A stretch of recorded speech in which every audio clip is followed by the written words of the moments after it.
All right. Hello, everybody, to episode 209. Thank you very much to those of you who took action. I think most of you did actually, which is pretty awesome, which is really cool. Okay. About Tesla, let's get started with an FSD update. Where is the rollout happening right now? And then we're going to go to Ellie for a geopolitics update. Well, I liked the YouTube feed yesterday, and guess which version I got this morning? It's 12.5.6.1. I don't know, maybe a coincidence. Anyway, so there is a rollout Sorry, is going. what's the coincidence? Uh, I like the YouTube channel and got the latest version. Oh, great. Yeah, like the YouTube channel to get the latest version of FSD. And thank you, Ramon Cruz, for a 12 euro super chat. 100 likes. Let's go. Thank you, Ramon. I appreciate that. Okay. Let's go to Ellie. And now we're going to switch to Q3 earnings analysis. Ellie, would you like to give us an update on what's happening in the Middle East? And I know you had to drop off yesterday early because you had to go to a shelter. There was some air raids going on. Maybe give us an update on that. I hope you're safe. Yes, thank you. I am safe. It's just normal here. Your space starts exactly at 8 p.m. So basically, they normally attack by this time. So that's what happens. Now, something happened in Turkey yesterday. 4 people got killed. I believe 14 people got hurt. We're talking about a strike in some company, in a company headquarter, and the Turkish military responded by attacking the KPP. I think it's the military Kurdistan military something.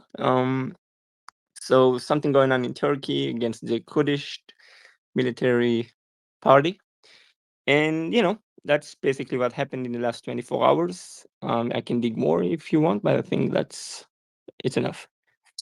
Thank you, Ellie. What is your probability of a war starting in the next 3 to 6 months or 12 months, let's say, a full-on war in the Middle East? So far, based on what I see, I go back to my initial assessment. That was about 13 to 20%. I believe that things are starting to calm down now that the top leaders are dead. Okay, thank you very much. So you're back to 20 to 30% because the leaders of the opposition have died and Israel has better control of the region. Is that fair assessment? Yeah, Fair not summary? Okay. yeah, because basically they are the embassies. The embassies. I don't know how to say it right, but basically the people who Iran sent to basically disturb the pot, and now they are gone. So we can go back to close deal and try to finish and close this war. Okay, thank you very much. Thank you, Ali. And let us know and be safe and let us know if there's any developments in the region. All right, let's switch to Q3 earnings analysis. Let's go to about Tesla. Well, before you do, and as I will have to step down pretty soon, but just wanted to give the real update on the version. So 12.5.6.1, this is the version that finally has the end-to-end stack on the highway. And this is now going to customers outside the early access group. So this version appeared 2 days ago. So that's when it was launched. Initially, it went to just the early access group. And as of last night, early this morning, it's going to more customers. It's a small wave, less than 1% of the fleet, close to like 1/3 of 1%. But I'm lucky to be in that initial wave. I just got this version tested it just very quickly this morning, and this is the update that everyone was waiting for. I'm going to spend more time testing it today and tomorrow. Thank you very much, Abateza. Abateza, what did you think of comments on yesterday's call about FSD revenue? by the way, for the record, About Tesla called it on October 1st. He discussed this in this space, and he tweeted out that Tesla might be recognizing some large FSD revenues, and that's exactly what happened. Yeah, basically Congratulations. Yeah, thanks. Basically, what happened is that I noticed that on the last day of the quarter, last day of last month, actually in the last hours of that day, they suddenly released two versions. They released the version to Cybertruck, the one that had FSD. So it went live. It went wide actually to the entire Cybertruck fleet, pretty much. So almost all Cybertrucks got that FSD on that day, and also the rest of us on the FSD side received the update with actually Smart Summon. That was also happened on that day. So the widest release going to more than 50% of the fleet. So it wasn't a coincidence. So I thought, okay, so what would it do for financials? And I realized that, okay, those are the items that they definitely had to defer the revenues on. One is the Cybertruck, obviously, and the second part is the FSD. While there may still be things that they owe or at least want to have in the FSD eventually, but there is an explicit list of 7 items on the website, and they completed all 7 items on that day. So that would definitely give them some, a reason to at least recognize some of the revenues. Thank you, About Tesla. About Tesla, what percent of FSD revenues, let's say revenues from FSD purchases, do you think Tesla is recognizing today? Well, I don't know. That's your expertise, Yaman. So I don't know that much about, those how that is calculated or what the dollar amounts would be put on each portion. But I think they still probably didn't recognize a big portion. But I don't have any numbers. Well, let's kind of think through it. So they listed out a bunch of features for FSD on the order page. I believe that you posted, maybe I saw it on your profile, or maybe somebody else's, that they've delivered on all features. Do you think that means Tesla's recognizing 100% of any incremental FSD purchases at this time? I wouldn't say they delivered on all features, but there is a checklist of specific items that they checked off on, and it's like 2 items on that list. The last remaining items on that list were Summon and Smart Summon, and that's what was delivered on that day. Now we can argue that even though they have all those 7 items, they're not feature complete yet, so they still don't work as expected. There are still a few things that are not. So they delivered features, but the features are still not 100% operational, the way I would put it. Interesting. Okay, so if you had to take a guess of what percent of incremental FSD purchases Tesla's recognizing today, what would you say?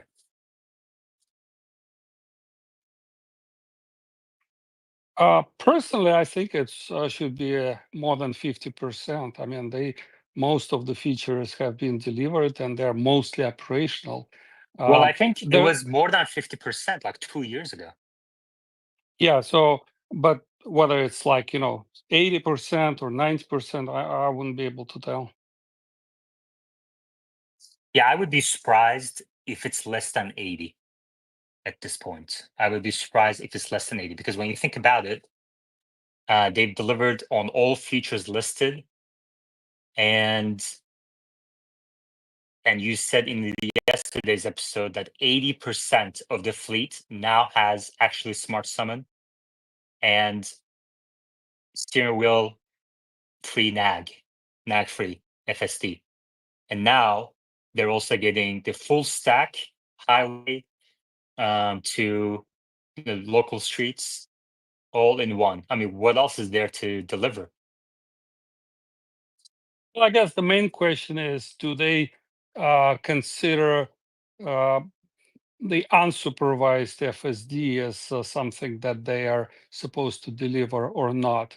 There are different opinions about this. They technically didn't promise that, but there is some assumption that this will be included. So I guess that would be the biggest question. Yeah, I would take the no side on that. I don't think they should assign any value to FSD unsupervised. And honestly, if they were doing that, they should have assigned majority of the value to FSD unsupervised. So I I don't agree. think, I don't think they can do something like, we're only going to assign $1,000. That would make no sense. So either don't assign or you assign majority of it, because it's, okay, let's go to JC. Sorry, Neil, and then JC. Yeah, hey, thanks, guys. Just wanted to say, I think, with FSD, to do revenue calculations, there's probably two fudge factors, right, that are hard to deal with. The take rate, right, is one of them. It's hard to figure that out, right? You kind of have to back into it. And then how much someone paid, the price has changed over time and so forth. So it gets difficult to figure out some returns there, right?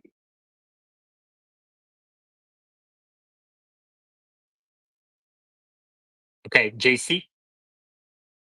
Yeah, Yaman, I just wanted to ditto what you said. I agree with you from a deferred revenue standpoint. I'm looking at the detailed list of full self-driving attributes that come, like, I guess you would say, quote unquote contract, and there's nothing about unsupervised. So I don't know what their auditors would even look to contractually to defer revenue for unsupervised. Yeah, very good. That was a really good discussion. JC, yesterday on the watch party, I kicked you out for saying something. Can you remind me what it was? Yeah, I think I said something boneheaded, like this was the quickest that Tesla has gotten to gross margin positive on a new vehicle launch. At least I thought it Yeah, was, no. because it So seems like it's been 2 quarters and I just couldn't remember any no. other vehicle doing it that So quickly. the first release candidate was produced mid 2023. I think it was July or maybe end of June. And then, so it took more than a year to get the gross margin positive. But production really started, I guess you can say. I think they took some downtime in sometime in Q3. So let's say Q4. I think it was the end of Q3 they started Cybertruck production. So it took about a year to get the gross margin positive. Model S in 2012 started in Q3, and they were gross margin positive, I believe Q4, and an operating margin positive in Q1 of 2013. So it's not even close. That's why I had to kick you off. And also No worries. during No the worries. during the future quarterly earnings calls, I just have to mute. I just don't have the ability to mute everybody on StreamYard. And while I read the stuff, that's just No, completely understood. And I was wrong. So okay. You did exactly the right thing. Okay, cool. All right. Any other takeaways? Any other takeaways so far from the discussion? FST revenues, deferred revenues. Dallas, what do you got? Yeah, the financial side is not exactly my strong point, so I'll hold out on that one. Well, I think all speakers should have a round understanding of Tesla at a minimum on all topics, especially finances. So what question do you have then? Yeah, my question is, was this the plan all along, I guess? Like, do you think there was any strategy behind how they decided to do this on the accounting side, or was this just the way it ended up? You may Yeah, I handle that, think, Alan. yeah, JC, go ahead. Yeah, there's no strategy. This is when it comes to deferred revenue, there's under ASC 606, there is no strategy. It is clearly laid out. You have to go to the contracts that you have with your customers. And so I guarantee you there is a mega spreadsheet that the company has and that PwC, gets knees deep into every quarter. and there's specific milestones they have to hit. And like about Tesla was saying, they hit a ton of them this quarter. So it did not surprise me. I think About Tesla did a great job of ascertaining, the direction and the magnitude of it. But it was no surprise to me they had a large deferred revenue offtake this quarter. Very good. Very good. And we did a great job in watch party of estimating what the size would be. I think I'm going to go back and see exactly what I said, but I think I said a few $100 million. I said a couple $100 million, and it came in pretty much exactly there, $326 million. And it explains majority of the quarter-over-quarter gross margin increase. Okay, so that's an important thing to note. And I did not see that takeaway anywhere else across X. And I looked at a bunch of accounts. I didn't see anyone pointing that out, let alone before the earnings call, which is when the information came out, the actual number came out on the earnings call. So I think that speaks to the quality of the speakers in this space. Okay. Ellie? On the last thing you said, I just want to say something about it really quick. For all the audience, people in the audience, keep in mind, I joined Tesla about 3 months ago in Israel, and I knew all there is to know about Tesla, about the products, about the financial, about everything because of this space. And since I joined the company, I teach other people who works in the company for years about the company. So if you don't pay attention to what Yaman and all the other speakers are saying, at least subscribe to the channel on YouTube and like, please. It's very important. Thank you, Ellie. Now we're going to take 30 seconds for people in the audience to do what Ellie just suggested. Go up to the top of your screens, hit that like button. I would really like, we're not going to talk for 30 seconds so people don't miss anything. Those who take action don't miss anything. I would really like people to make it a habit. When you come into this space, just like you're checking your coat when you go to a restaurant, go to YouTube, hit that like, and watch wherever you want, either YouTube or X, that's fine. And when you're leaving this space, what I do is leave the X space open for a little bit for people to go to the link at the top and hit that like button, and then exit, just like you're kind of checking out your coat when you live at a restaurant. Okay, so we're going to do that 30 seconds. In the meantime, I'm going to read our audio ads. Tesla Live is proudly sponsored by Paymore, your trusted destination for buying, selling, trading, and recycling electronics. At Paymore, you can buy the latest gadgets at great prices, sell or trade your used electronics for cash or store credit, and recycle old or broken devices responsibly, helping reduce e-waste. Paymore believes that the best technology doesn't have to come at the cost of our planet or your wallet. Visit them online at paymore.com. And Tesla Live is proudly sponsored by Joa, the maker of Optimus dildos. At Joa, you'll find innovative charging solutions. Keep your devices powered on the go with their seamless charging hubs and wireless chargers perfectly integrated with your Tesla's interior. Use promo code TSLA Live at checkout to receive a special discount on your next purchase. Thank you, Joa and Paymore, for sponsoring Tesla Live. Let's see where we are at. 150. Good. Let's get to 200 in half hour. That's great. I mean, if you get to 1,000 per episode, I think we're gonna have to get to 200 likes before the episode starts, and then 200 for every hour, every half hour. Now we're at 1,000.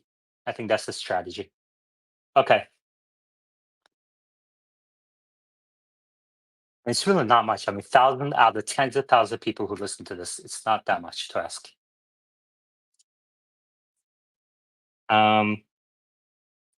Any other questions on finances? Any other questions on finance? JC, let me ask you something.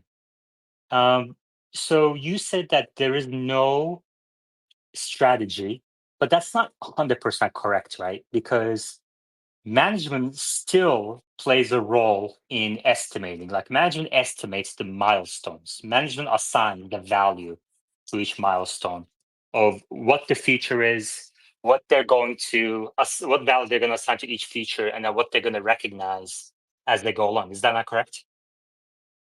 Well, I guess you could call that a strategy, but I would tell you that that gets very detailed and it's yes, you're absolutely right. You have to do some estimating.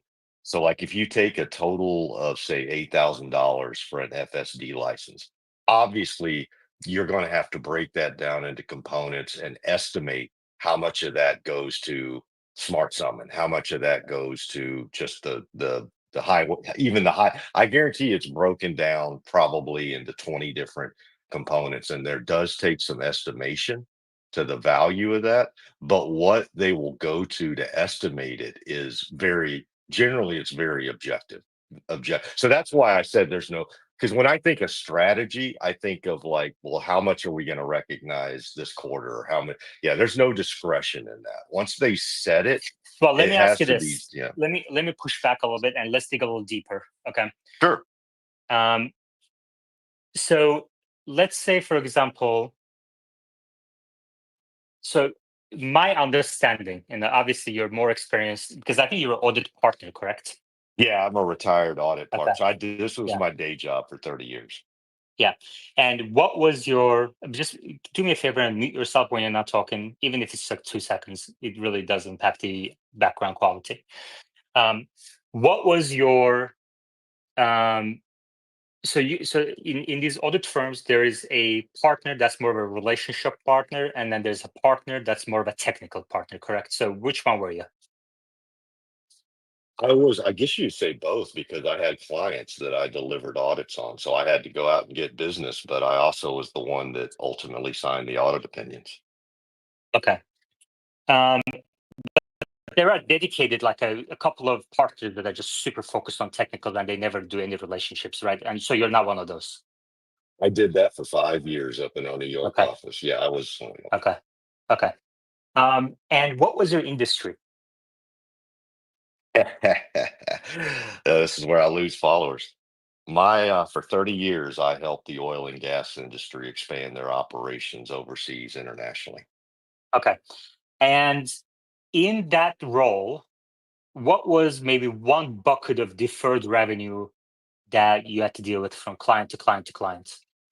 Sure. Yeah. So in the oil and gas industry, Yaman, the type of equipment that goes into an oil and gas well is extremely complex with high levels of technology.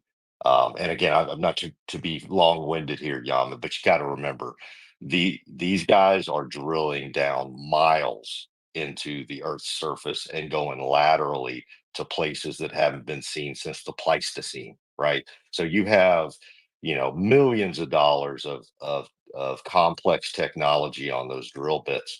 And so each of those may have a software component, and they're being built to spec, built to spec and built to suit. So there is, revenue that you will get up front because when an oil and gas company like ExxonMobil or ConocoPhillips needs it, they need it now because every day's, millions of dollars.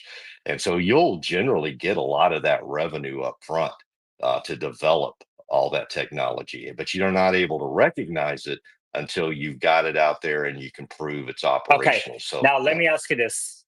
So that is based on contracts that you have with the client, and there's some milestones embedded in those contracts. Is that correct? that is absolutely correct. Okay. Just like Tesla energy contracts, right? Great point. Okay. But on FSD, there is no contract that lists the milestones. Is that not correct? That is correct. Okay. So technically, and I believe in the accounting rule specifically says if it's refundable, then it's a consideration about recognize over time, like defer revenue and then recognize bring to income statement over time. But in FSD's case, there is no refundability clause, correct? That is correct. Okay, so technically, couldn't Tesla recognize the FSD revenue right away and they're just being conservative? No. So even though it is non-refundable, the accounting rules are very harsh on you that you have to deliver. Delivery is one of the 5 primary components of rev rec, and unfortunately, a lot of folks. I understand that, but there is no milestones listed in the FSD purchase agreement or the car purchase agreement that these are what we're going to deliver in the contract, right? Yeah, that's why software licensing revenue is so tough. It's the most complex area of accounting. Okay, so technically they have delivered the software. People do use FSD. They use benefits from FSD. And nowhere in the contract that says, for example, for purpose of illustration, actually Smart Summit will be delivered by this date, or you get a refund. And if you don't get a refund, it's not even listed on there.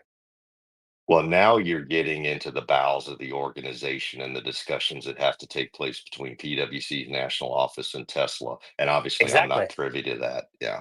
Yeah, exactly. But my take on this thing is technically, Tesla can recognize if they push the auditor a little bit, which they obviously can, because client holds all the cars when it comes to these auditor relationships, except for extreme cases. But technically, Tesla should be able to recognize this thing, but they're being extremely cautious about what they deliver. And that's why earlier when About Tesla said, well, they did deliver actual Smart Sun, but how good is it? Blah, blah. Like how good it is not even Yeah, hard. the accounting Yeah, rules don't care about how good it is. That yeah, is exactly. 0% of it. Exactly. So I mean, you can turn on FSD pretty much anywhere now. So anyway, interesting in-depth discussion that I really enjoyed having with you. I don't think they're recognizing 100% of the revenue, but I don't think they're recognizing still 50-60%. I think it's somewhere between, and I'm going to guess 80%. I'm with you. I would say 80 to 90% is probably been recognized now. Okay, good. It's good to have you in the space and your accounting, 30 years of accounting experience. I appreciate that. Which company, would you mind sharing which company it was? No problem. I'm retired now. I was at KPMG, so it's one of the big four. And yeah, so I'm just a Yeah. retired old dude now hanging out with Yaman. Can I just say though, KPMG is one of the big four, like Cornell is an Ivy school. Oh my God. All right. It was nice knowing all y'all. Bye. No, I'm just kidding. It's true though. Anyway, okay, let's go to Bull 2035. Hey, just to clarify, so even if they don't recognize this as income yet, they still have the money, and are there any restrictions on the money? Zero. Yeah, this is just accounting revenue recognition. The cash it may have already been spent. All right, Neil. Yeah, hey friends. So I have a bachelor's degree in accounting from Penn State. It may not be as fancy as the rest of you, I don't know. but it's for Bachelor real. Oh, degree. dude, Hold I will on. send pics. Bachelor degree from Penn State versus Yeah. 30 years of accounting experience Okay. as a partner All right. at a big Wait a four minute. firm, Wait a asterisk minute. KPMG. But I still, invite all of it. Chris, Let me share some JC, you have a master's in accounting? I actually only have a bachelor's too. Back in my Oh day, my you didn't have God. to have So you didn't have I'm to have a Wait a taking minute. master's. I'm You didn't have technically to have a more master's to sit educated for the than both CPA. of you in accounting. This is ridiculous. Amateur hour. Okay, Penn State, go ahead. I would like to share just a few numbers. So what I was trying to figure out was, okay, so Elon said hardware 3 upgrade, hey, we'll take care of you guys, right, if it goes wrong. And I was thinking, you know what, let's talk about the cost for that statement. And I thought I'd just put something in a spreadsheet and try and add some numbers and value to the space. So I made some assumptions based on a little bit of research. One of them is a fuzzy number, but if we have 3 million hardware 3 cars and there's an FSD take rate of 5%, got 150,000 cars to upgrade. Now, the cost per the AI, back in the day with a 2.5 to 3 upgrade, the cost of the computer out of pocket was like $1,000. I'm going to triple that because this is a limited run. It could be 5 or 10x that, but let's just triple it and say the cost for AI computers $3,000. You've got 150,000 cars to upgrade, $450 million. Right? Seems like a high watermark, right? We don't know what that FSD take rate is, and we don't know how many people will actually want to do that. So I still think when you look at Elon's promise to upgrade hardware 3 to whatever it takes to fulfill the promise is probably the best marketing dollars spent, in years. So Okay. there you go. Penn State. Well, Okay, Penn State. By the way, I've never met somebody who's not cool from Penn State. I met a lot of people from Penn State. It's kind of interesting. It's like, how accurate is this? Only Isn't cool Farzad people they from Penn accept. State? I don't know. I don't know. Is he? That would be news to me. Dallas, and then I'm gonna dig into Neil's numbers a little bit. Dallas. Yeah, while we're on the topic of hardware 3, I think my opinion on this is it's a no-brainer for Tesla to do these upgrades because people who own hardware 3 cars for the most part are pretty hardcore Tesla fans, and these are guys who are going to put their cars on the robotaxi network, right? So it's worthwhile for Tesla to invest in bringing these cars back up to the current state as far as hardware is concerned, to then add these vehicles to their eventual unsupervised robotaxi network. So I think it's a win-win for everyone. Okay. We're gonna dig into this some more, but before that, Ethan DeVry in YouTube live chat says, "I agree with Yaman on KPMG, JC," and he says, "I am very delighted to hear that opinion." Oh, this is great. Some accounting humor. Jesus, accounting humor is the worst in the world, but Ethan actually made it pretty good. Yeah, Neil, are you even a CPA? I am not a CPA, so I started. Exactly. I rest my case. Oh my Do you god. I think even that's lift, where bro? you yeah, exactly. 2,000 This hours guy, of audit experience? No, thank you. this guy does not have a CPA, has no master's in accounting, doesn't have you ever worked at Big Four? No. And coming up here posing as an accounting expert in the presence of an audit partner for 30 years. Give me a break. Check my Anyway, numbers, bro. yeah, we'll check your numbers next. So what I can walk me through your numbers again, please. Okay, I'll do it. So just basic assumptions. How many hardware 3 cars were made? 7 million cars total. There's a lot of subjective data around this. I used Grok, a couple other sources. I just made this 3 million assumption. It's funny because TechAU came up as a source between like 2 and 3 million. So TechAU must have done some tracking on this number, but I said, okay, how many hardware 3 cars? 3 million. FSD take rate. How many of those 3 million cars bought FSD? Didn't subscribe to it, anything. They bought FSD. Said 5% because, again, I'm trying to establish a high watermark here. What's the maximum effect, right, of Elon's statement? So, oh, wait a minute here. I think okay, there we go. So, 3 million cars, 5% take rate, 150,000 cars to upgrade, right? That seems like a high watermark. It'd be really crazy if they actually had to upgrade 150,000 cars, but take it at that. 150,000 cars. Even more difficult to predict than the number of cars to upgrade is how much that new hardware costs. Because if you look at hardware 3 versus hardware 4, initially Elon said no. And what are the reasons that Elon said no for? We don't know. It could be that you can't use the standard hardware 4 computer to pop into a hardware 3. You have to make a custom build, right? And so you're not going to be able to scale it. It's going to be a custom build. It's going to be a custom retrofit, and it could be 4, 5, 6, 7. We don't know, but there's going to be some achievable hardware format that he has to retrofit into it. So I expect versus the $1,000 that it used to cost for 2.5 to 3 upgrade, that's when you would buy a hardware 3 computer, cost you $1,000. I don't even know if that number is valid, right? They could have just been that could have been a loss leader price. It could have actually cost Tesla 4 or 5 grand, right? So that's another fudge factor we have to figure out. But I said $3,000 a unit. Well, okay, so you're trying to estimate the $450 maximum million. for maximum it's going to cost Tesla, but here's the mistake they're making. Yeah.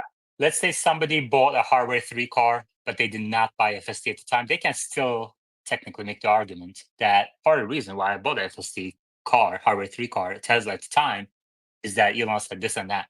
And so all of a sudden your 150,000 car estimate is up to 3 million. And this again is where the legality usurps the reality, and that would suck, but you're right. Yeah. But here's the thing. I don't think Tesla's gonna have to do this. And Elon mentioned it on the call as well. And as we discussed for many more than a year in this space, that Tesla will get to FSD unsupervised / robotaxi at some point in the future with whatever hardware is necessary. We don't know yet if it's going to be 4, 5, 6, who knows? But let's assume for a second 6. Okay, that is even more capable than 5, which is even more capable than 4. Over time, with greater and greater training, compute / time of these models, you're going to need less compute on the inference side. And inference means on the car with real-time information feed, and output is your controls. Okay, so with more training, you need less inference. Similar to somebody who has a bachelor in accounting from Penn State may need a few days to find a solution to an accounting problem, as opposed to who's gone to masters, who's had years, decades of accounting experience in Big Four, may do it on the spot. And that's very much similar to what we're talking about with training versus inference time. So over time, what you need for hardware, the amount of compute you need to run FSD supervised is going to decline. And you're going to be able to run a model at hardware 5 and 4 and 3. So, and I don't think the time between those is going to be too long. It's going to be maybe a couple of months, maybe a few months of training time. And by then, most people will have moved on from hardware 3 cars anyway. Neil? My final thought, ultimately, Elon's statement is not a significant cost factor. A couple $100 million, money well spent. Okay, Dallas? Yeah, I wanted to add one variable in that, and I actually liked your math there. He said FSD owners, right? And as of now, we don't know hard numbers, but we all, for the most part, can agree that most people don't own FSD. They subscribe to FSD. So that's something to take into consideration there. If what really is an owner, well, they have to own the software outright. Because if you just were a subscriber, they're not going to upgrade your car if you subscribe for 1 month and then cancel it. So, JC? Yeah, actually, Neil, I do like your numbers as well. The one thing I would caveat that with is you got to remember there would be so much discounting to all that. Like all of the inputs that Yaman mentioned, he's absolutely spot on. That would get factored in. And then you got to take the time value of money. So he didn't put a promise on when robotaxi would be. So let's say I was 3, 4 years out. You're still going to be discounting that back at the time value of money to the point where you almost get a negligible number to the balance sheet of Tesla. But no, I think your numbers were pretty solid, from a gross perspective. So I'm going to tell KPMG to go ahead and dip down to the junior colleges and start recruiting at Penn State. Wow, and that's why KPMG is the 4th Big Four. Yeah, I don't like. I mean, your math can be accurate, but the reasoning I don't think is solid here. So I disagree with JC and Dallas here. And not to mention that this is all irrelevant in the end, like because of training versus inference. So, but if you like that discussion from JC, where did you go to school? I actually went to a small school called Lamar University in Beaumont, Texas. So I had Cool. no room to talk about Penn State. Okay, if you like that discussion, in-depth, nerdy accounting jokes, give it a like on YouTube. We are at 171. When we get to 200, this conversation will continue. We have a couple of more hands. Let's get to 200, 172. On YouTube, we have enough people to hit that like button in a second to get to 200 now. As Nick would say, you have the opportunity of a lifetime. All right, we're going to take 30 seconds to get to 200. And when the likes get to 200, we will continue. The link is at the top of your screens. Your choice.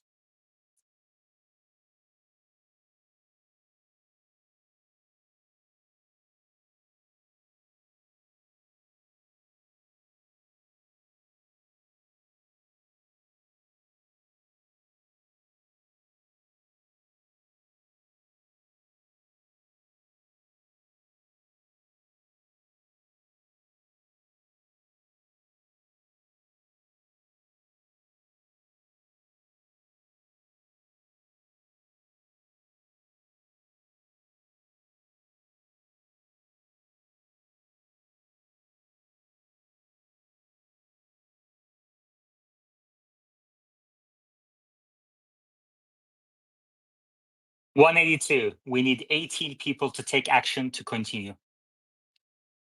Once we get to 200, this space will continue. 18 more people to hit the like button.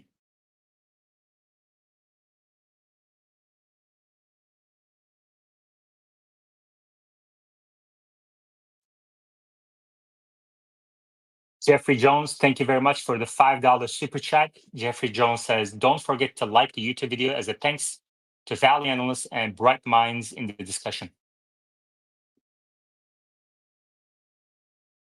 John Brecher says, I hung my coat at the coat check. I love it. All right, we should next talk about the no restraint on compute big statement, as Kailash Jayaraman says. Let's talk about that a little bit. I'm curious about Dallas's thoughts on that statement. Elon said, we are not compute constrained on training. We're not training compute constrained. Dallas, what do you think of that statement? I think Tesla Q is going to find it hard to believe, but this is the same company that can deploy compute at a rate that no one else is seeing being done in the industry. It's mind blowing to me, but it actually kind of adds up from what I've seen. I actually, on this little sidetrack, a family member of mine is in the data center industry, so I actually have a little bit of background knowledge on data center build out and deployment, and timelines of these things are years and years and years. But this is at a scale that no one's seen before in the industry. So it all adds up to me. Okay, so you believe Elon when he says we're not training constrained. Do you think Tesla will again be training constrained at some point in the future before they get to? I mean, let me ask you another way. Do you think Tesla will have to spend more money buying GPUs, developing Dojo for its own purposes, and maybe even buying GPUs from others, NVIDIA, AMD, etc., before they get to robotaxi level FSD? Will they buy more compute than they have currently today? Yeah, long term they will. But I think what he said was, as a snapshot right now, they're not compute constrained, which I believe for sure. Okay, let me ask you this. How much do you think Tesla will have to spend on buying training compute to get to FSD unsupervised / robotaxis? Man, I'd be hard pressed to put a dollar number on it. I mean, I'd say whatever they've spent now, it'll probably be double that to get to what they're calling unsupervised, which if their target's mid next year on that, I mean, that would make sense at the rate that they're expanding. So yeah, I would say double what they've spent now. But at the moment, he said they're not compute constrained. Okay. JC, let me ask you, since you're the resident audit partner, Tesla, did they mention how much AI compute capex they spent in Q3? I did not catch that, and I went through the entire deck writing down points, and I didn't catch the actual number. Did you go through the 10Q? I have not gone through the 10Q yet. I think that just got issued this morning, right? Yeah. Neil? Like to throw out another Penn State level metric and see if anyone appreciates it. The return on investment capital for Tesla in their industry is nuts, right? The ROIC. If you listen to the All In podcast, you'll hear Chamath talk about return on investment Yeah, see, capital. this is what it right? does. This is what a Penn State accountant does. He goes to You don't All like In that? podcast and Oh my quotes gosh. somebody who clearly doesn't even just saying. understand this. Or what was the who's the other guy that Mayu talks about return on investment capital? And I don't think the calculation is even correct. But But I think it's good though. Think about it. yeah, hold on. Do you have an answer on the question? Otherwise, I'm going to dig into Dallas's numbers a little bit more. I do not. Okay. So Dallas, and the challenge for our younger speakers, I'm not trying to be ageist here, but the challenge for our younger speakers is that they don't have much experience. And versus, let's say, about Tesla, who obviously has decades of experience, and JC has decades of experience, that they can really identify. I mean, about Tesla's ability to say, these are the things they rolled out, and I think that they're going to be able to recognize a large number, and that we nailed it on the watch party what the number would be. And Dallas is very passionate about Tesla Live, which I really love, and he's passionate about improving and getting daily feedback. But let's kind of dig into this a little bit more. So it's on me to challenge him every now and then to dig in deeper. So he said double what they're spending today. What are they spending today, Dallas? I don't have a financial Okay. number in front of me. I do Yeah, know that's that they said they're okay. So they spent 1 billion about $1 billion in the first 2 quarters of this year. We don't know the figure in Q3. I suspect it's higher, but because of the large capex number, the capex number this quarter was very high in Q3, and we don't yet know exactly what it was. I was hoping some color on the call, but they didn't talk about it, and analysts didn't get a chance to ask about it either. I'm guessing it has something to do with AI spend, but because or maybe some Giga Nevada, but Giga Nevada, even the four walls aren't up yet. So I doubt they're adding significant number of equipment in there. So I don't think it can be that. Wes Wallen said in YouTube Live Chat yesterday that maybe something about lithium refinery. We haven't really heard much about that, but I guess it's a possibility.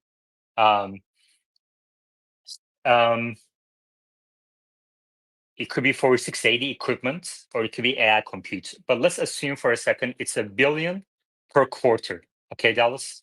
So if you say double, then it's $2 billion a quarter that Tesla will spend before they get to FSD unsupervised, right? So how many quarters of $2 billion a quarter do you think Tesla has to spend to get to FSD unsupervised / robotaxis? Are you counting inference compute? Because I'm pretty sure in their numbers that they counted inference compute as well, like on board. No. Inference compute is in COGS. Okay, that's part of the car's parts. JC, do you agree as our resident accountant? Yeah, absolutely. That's got to be Okay. in COGS. Yeah, inference compute, that's the onboard computer in the cars, that's part of COGS. So that's not in CapEx. So what do you think? You asked how many quarters, right? That have to double? Yeah, at $2 billion a quarter, how many quarters do you think they will spend before they get FSD unsupervised / robotaxis? I'd say from today it'd be 5, maybe 4-ish quarters. Okay, so you believe that when Tesla spends $10 more billion in AI compute, AI trading, buying GPUs from NVIDIA and others and developing this Dojo, installing Dojo, you believe $10 billion, with $10 billion away from FSD unsupervised. Is that right? Yeah, I think that sounds right for me. Yeah. I think it's tens of billions of dollars, but that's my estimate, tens of billions of dollars. I have some math behind it in terms of how much training compute is needed to improve the reliability from basically 1.9 today. I think the reliability is about 90% today to get to 99, then 99.9, then 3 more nines after that. We need 6 nines to get to. My understanding is that the software needs to be 99.99999% reliable, which means the error rate is like 1 in a million, I guess. So 1 million times you try that right turn, you want to mess up once. 1 million times you try that unprotected left turn, you want to mess up once. That's, I think, what's necessary to get to, is my understanding. But if anybody has a different opinion, I'd love to hear it and your justification. So let's get to Dallas and then JC. Yeah, so I guess my question for you is, if you see the south extension of the Gigatex, what they call Dojo at the moment, which is a 50,000 GPU cluster, how many more of those clusters do you think Tesla will need to achieve your 6.999s that you just mentioned? I'll do the math and get back to you, but that's like not even close to, I think, being enough. But we'll get to that. JC? Yeah, Yaman, I'm afraid I agree with you, because I think even Ashok, he laid it out right. He said that we're 100 times better than we were at the beginning of the year, and that we are going to get to 1,000 times better by the time we get to the middle of next year. And you can't attach dollars directly to that, but that's 10 times the amount, right? So obviously you can't attach it directly to compute or dollars, but tells me if we're going to be 10 times better, we're probably going to spend 10 times as much, right? Yeah, so that's really the question, right? Because according to scaling laws, my understanding is that for the error rate of a given AI model to halve, so to go down by 50%, you need 10x compute. And I guess this could be training time or same time, but 10x more training compute along the same time, is my understanding. But that's for a given AI model. So Tesla is now talking about, hardware 4 is going to be able to do I believe they said, I forget the exact X multiple size that Elon mentioned, but bigger models are going to run on hardware 4 vehicles versus hardware 3 vehicles when Gigatex's Cortex comes online and trains hardware 4 specific models. So AI models designed for hardware 4 vehicles to be trained in Gigatex's Cortex. But right now, to go from, and let's assume we're at 90% reliability. Maybe that's conservative a little bit. So if you go to FSD Tracker, which I know some people don't like, but that's really all we have right now in terms of publicly available data. It's crowdsourced. I know it's not perfect, but it's good enough for our purposes right now. Okay. I believe it's at about 96, 97% accuracy. So to go from, if we're talking safety critical interventions, okay, to go from 97% to 99.9999%, 6 nines, you have to have your error rate more than 10 times. I think it's something like 14, 15 times. Okay. So for the model that's running on hardware 3 cars today, you need 15 orders of magnitude increase in training compute / time. That's insane. Okay. And that's why Tesla's introducing hardware 4, which can run bigger models. So you don't need to do it 15 times. Maybe you'll do it 10 times, but we don't know that exactly just yet. Okay. So even with hardware 4 cars, I don't know if it's going to be possible because they can't possibly spend. Like that would require hundreds of billions of dollars of compute. So I think they're going to have to do even bigger models with hardware 5 cars and then 6 cars first. Then over time, scale, like continue to train these models and be able to fit it into hardware 5 cars, 4 cars, 3 cars. That's like 5-10 years away, in my opinion. But I guarantee you. But here's an asterisk. Okay, here's an asterisk. Here's a big caveat.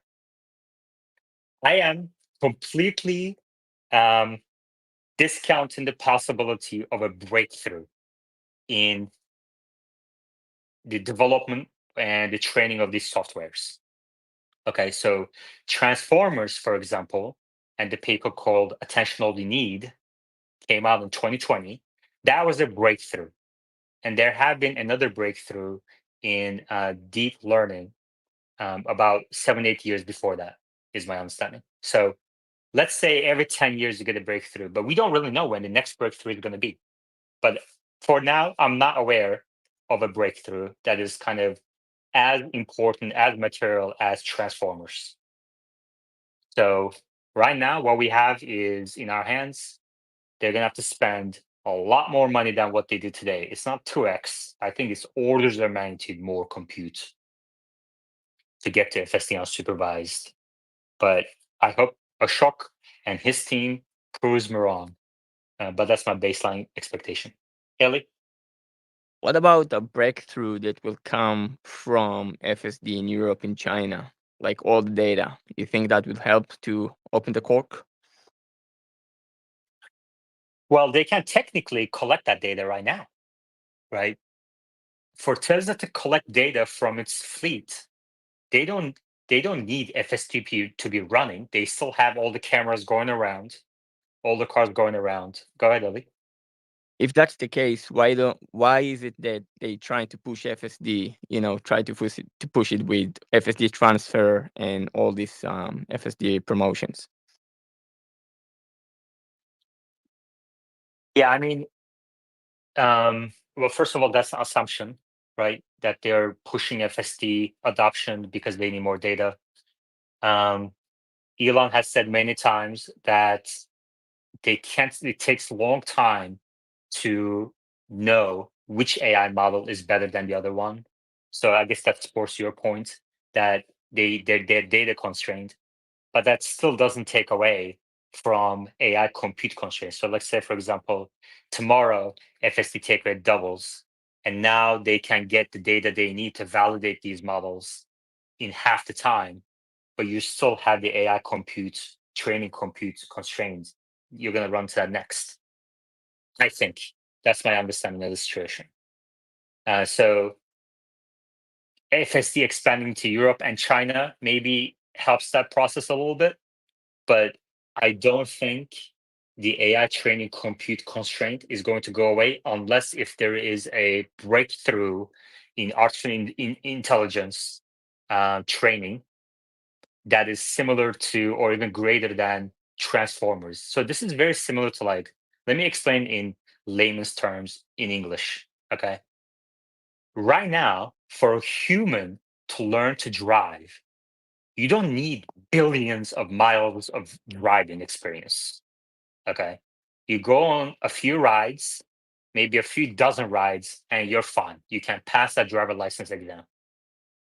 But AI models cannot do that right now. They need an insane amount of data, an insane amount of, like, decades of training to even get to where we are today. And that's because they're not as efficient in learning. That's why they need all this AI compute. Maybe there will be a breakthrough. I think Tesla acquired a company about 5 years ago, actually, a very small company that didn't really make the headlines. We talked about it, I think, in the space or in tweets. But the reason, and that company, according to my research, was known for maybe, like, they were working on reducing the need for this vast amount of data to train an AI model. But since then, we haven't really seen any evidence that they've been successful at that goal. And that's a critical piece, you know? So I'm looking for that, I'm looking for that breakthrough. Because without that, I think it's going to take way longer than people realize. Dallas. Yeah, I wanted to piggyback off that. I mean, you brought up a good point earlier, Ellie, about overseas with Europe and China. And I'm going to put my Omar hat on here. There is a huge difference in shadow mode, which is when it's just running, even like in a country where it's not technically released yet, and having a supervisor or a driver behind the wheel, because then you're collecting driver disengagement data, right? So they're very different types of data, but obviously they would always want to have driver disengagement data, and that can only be done if the person is actually using, which then they'd have to be a subscriber or a owner of FSD. Okay, Ellie. In addition to what you said, Dallas, don't forget the cultural difference. So if the US driver is, pushing the button to basically say something like, I didn't like this, whatever the car just did, maybe in Germany they wouldn't do that. So yeah, the behavior would be different. And so I'm with you on the shadow mode. Okay. So Dallas, after this discussion, are you adjusting your estimate of how much capex Tesla needs to get the FSD unsupervised, driverless rides? Yeah, I guess I'd go up a little bit. I mean, I'm always willing to adjust. I'm not putting anything in stone. Again, like you asked me earlier, mine was just, you asked me to guess and I guess. So, but you brought up valid points, obviously, and you've done your homework. So yeah, I would go from double to 4x, but I don't think it's going to require a 10x spend. Also, we're assuming that cost per compute stays the same, right? Which, as you brought up earlier, someone did. That could always change. So, we could go into a war and things become way more expensive. So there's a lot of variables at play here, but I would go 4x, maybe 5 is pushing it my mind. Okay. So now you're up to my tens of billions of dollar estimate to get to, so tens of billions of dollars of AI compute purchases to get to FSD unsupervised. Okay. Now that, I should also add onto that, is that I'm assuming at least one breakthrough. Okay, so it's not like I'm not assuming any breakthrough here. I'm assuming one breakthrough. I believe that Ashok and his team, or other teams that are working on this problem, because it's a very important problem that impacts really the entire AI efforts. That at some point in the future, AI will not need as much data to be useful. Okay. What else? So we talked about FSD revenue recognition. We got an update from Ellie about geopolitics in the Middle East. We can dig into the call more, the release more. I want to talk about the guidance at some point, and cyber cap guidance, and the unit growth guidance as well at some point. Let's go to Bull 2035. Hey, Yaman. If you're going into topics, I think the COGS, if you haven't covered it yet, is really big news. The fact they continue to get more and more efficient, which I think we all agree is Elon's best skill. Yeah, absolutely. On the expense side, Tesla crushed it. COGS per unit is down, and operating expenses are also down. And I heard in one of the interviews today that it's very unlike, I mean, it's very rare, if it has ever happened, that as revenues grow, companies, especially automakers, cut costs. And Tesla is not waiting to get to razor's edge to start cutting costs. I mean, Elon's extreme layoffs earlier this year, made him a little unpopular, but you're seeing the benefits of that on the income statement just 2 quarters down the line. Bull 2035. I heard a bear this morning say that the reason COGS went down was in large part due to battery costs going down, and that may be a one-time thing. I'm not seeing anything that says this is true, and I don't think Tesla spoke on it. But to me, I'm curious if you're seeing anything like that.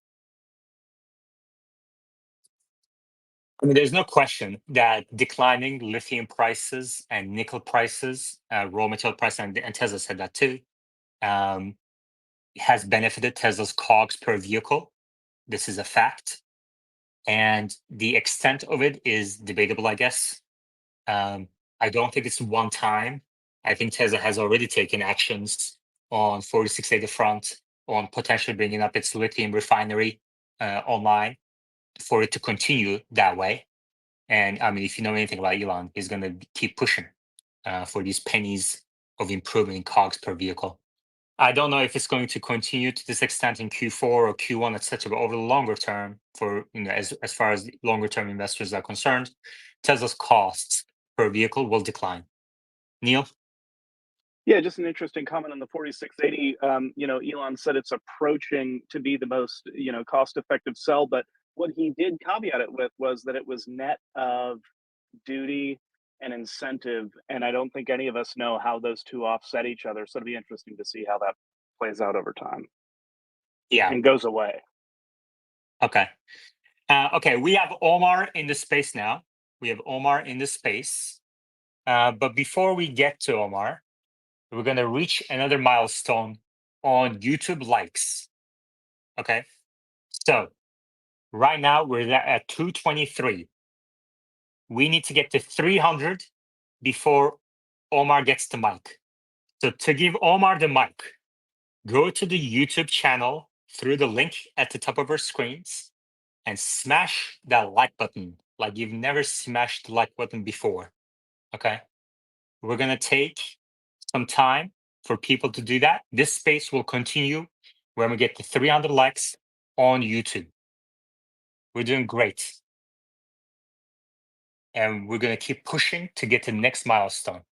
So everybody on mute until we get to 300 likes on YouTube. If you're watching this on YouTube, take a moment to do so. If you're listening on X, head over to YouTube through the link at the top of our screens and smash that like button. If you have already done so, the next step you can do in your sport of Tesla Live is to like and share this space with your followers on X, to like and repost the link to the YouTube channel through the post at the top of your screens, and share the YouTube video with your family, friends, colleagues, forward investors, union leaders, And do it especially Rivian bulls as well. We love having Rivian bulls in Tesla Live. They're my favorite group of people. We are at 265 likes. 265 likes. That's a jump of about 30 in 10 seconds. So let's get to another 30 and we're at 300. So if you haven't done so, take a moment to head over to YouTube channel through the link at the top of our screens and hit that like button.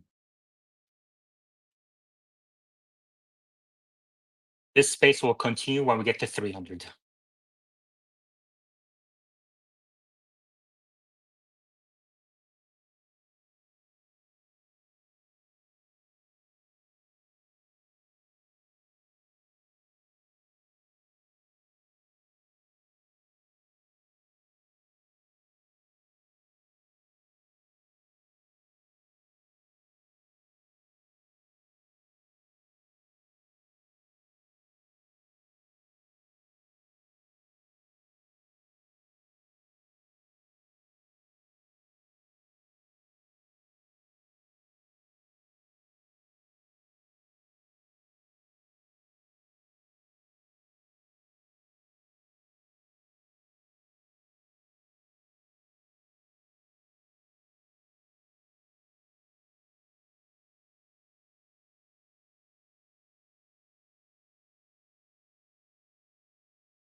$290.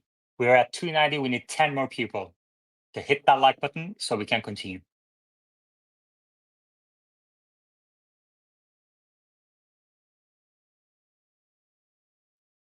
Earlier in the space, here's what we talked about if you just joined us, okay?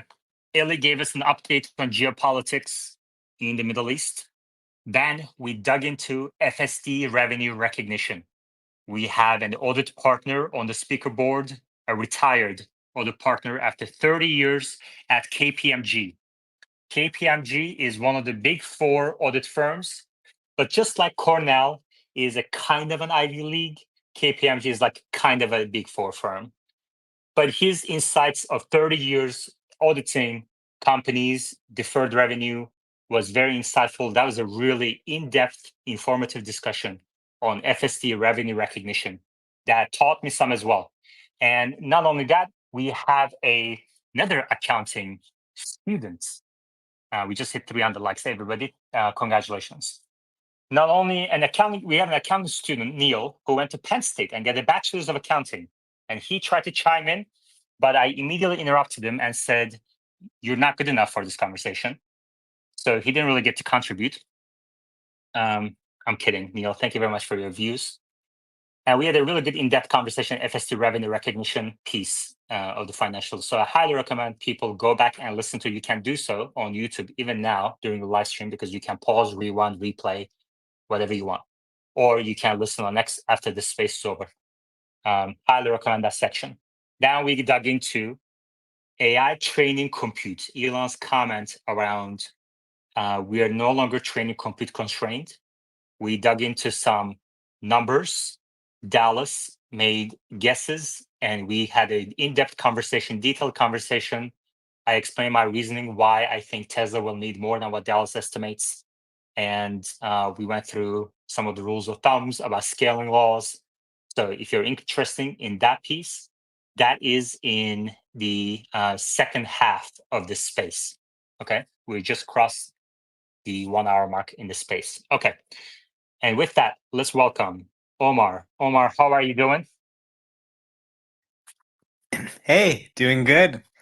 Made enough money to buy a few cyber cabs today. That's awesome. Congratulations. The stock is up 20%, everybody.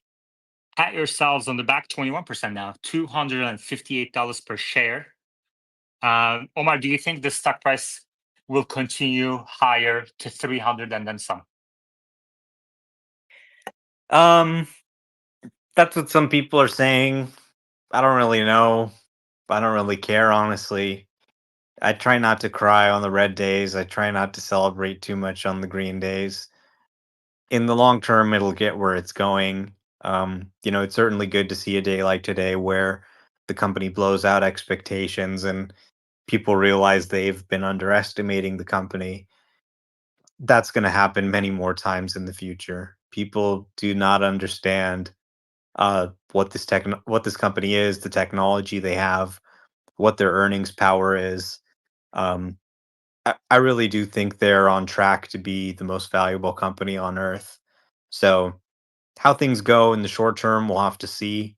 But it is always fun to have a day like today. Okay, great. Omar, the question I asked Dallas earlier was, so Elon said that they're no longer training compute constrained.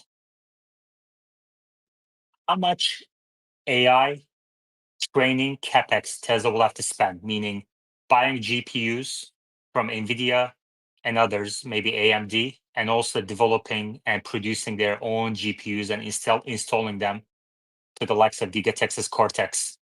How much more Tesla has to do that before FSD unsupervised has scaled across the nation, let's say United States, and driverless rides have started?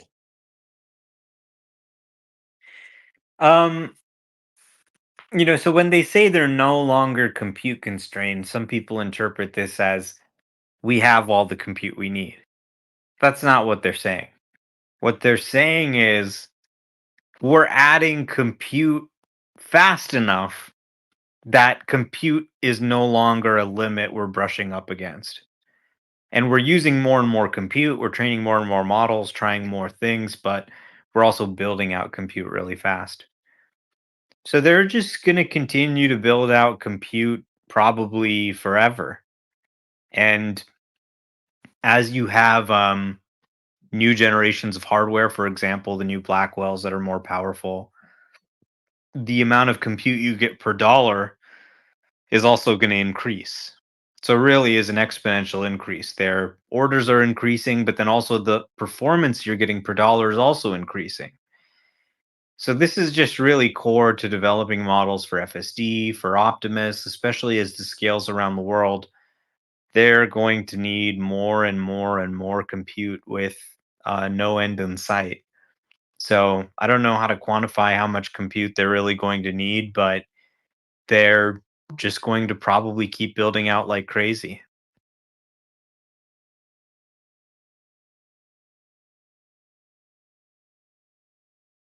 Okay. Dallas, you change your view, your estimate after what Omar said. Are you going with 4 to 5 months or 4 to 5x or my initial 2x? It's up to you.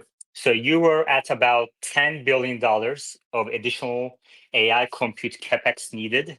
And now you went up to about 20, I think. Is that where you are now? I guess so. Yeah, I'd say I'm still there. But I think Omar really brought up a good point there that I hadn't thought of yet. That as long as they stay ahead of the curve, and it sounds like they are for the moment, which is what he meant by no longer compute constrained. I don't know that this horse and pony race really matters as long as they stay ahead of it. So they're never going to stop spending. And then what is the finish line that we're mentioning here, right? Is it because he said beyond the safety of a human, but then there's regulatory, and then there's like there is no finish line, but you can put a pin wherever you want on the racetrack, is my point. So what is the pin you're referring to? Well, the pin is very specific. FSD unsupervised and driverless rides scaled across the nation. Okay, so obviously you have to make some assumptions on what it's going to take to get there, but that's up to you. So let's go to 2035. Hey, Omar, my understanding is Tesla has to have so much compute because they have to retrain the entire model each time. Is there a way they can allocate or put to the side what works and only train for the tail cases? They can fine tune existing models. They don't have to retrain the model every time. They do it because they want to train a better model. So I mean, like, it's like asking, hey, when can we get rid of these programmers? We're like paying them, millions and billions of dollars every year. When's Google going to be done? And we can fire all the programmers. These GPUs are what are creating the software, right? Through the process of parsing over the data, they're creating the software. They are kind of the software developers, so to speak. So it's just going to be likely an ongoing expense. I mean, maybe at some point in the future, you're not growing at such a fast pace where compute is doubling or tripling. Um, Maybe it accelerates. I don't know. But this isn't really, something that I think they're going to be done with. In terms of, what level of compute do they need to get to unsupervised? I think it's not really about how much compute do you need. So, I mean, you could have a cluster that's half as large and it could train the model, but it might take twice as long, right? So there's kind of a trade-off between the model size and the cluster size, and also the time you're taking, all these things. So I think really with Waymo, we can see that, okay, they've got unsupervised cars on the road. It didn't take any insane amount of compute, right? They were able to get it to work. Now, obviously, we want to have a pure vision model that's much more advanced than that can work in many more places. So yeah, it will take a lot. At the point it happens, we're going to have a lot more compute, even several times more compute than we have today. That's, I think, a certainty. But if you saw the number of how much larger the compute cluster needed to be or would be, you'd probably be scared. You'd think, wow, that's a crazy number. But the reality is, with the chips getting better every year, getting more powerful every year, with the scale that they're building them out, the way they're able to interconnect them, get them to work together in these massive clusters, those gains get sort of easier and easier to achieve every year, and you get a lot of it for free. Nvidia just doing their thing, your same dollar is going to get you more flops year after year after year as you continue to build out that cluster. Okay, Omar, can you repeat the part where you said several orders of magnitude? What do you mean? Like in terms of the cluster needing to be much bigger? Right. Yeah, I Right. mean, like you can just see, like, for example, right now, they've got 37,000 GPUs online, and they're bringing online 50,000 in Texas by the end of the month. So that's more than doubling the cluster right there. And I think some of these may be H200s, which are they're more powerful than the H100s. So, you know, it's not just this is it. They're going to probably double the cluster several more times. It could be 10 times, 100 times more compute power by the time they get to unsupervised. I don't really know. Okay. And do you think, before I go to Neil and Bull 2035, do you think Tesla will have to build other facilities like Giga Texas Cortex, or do you think Tesla can expand Cortex, or do you think Tesla can install Blackwell, let's say, in Cortex and achieve much higher levels? And if they install Blackwell, for example, do they now have to remove the H100s? How do you think that part is going to play out? You just continue to build, so you wouldn't really want to remove this. It's like expensive capital equipment that's running and it's useful. It doesn't get less useful just because someone made something better.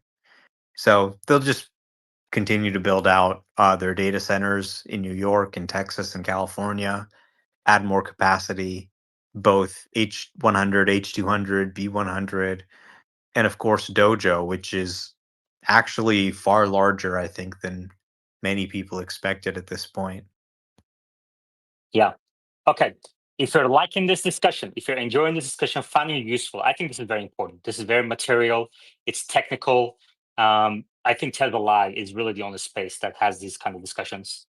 And if you like it, go to the top of your screens, hit that YouTube like button. It's very important that you do that.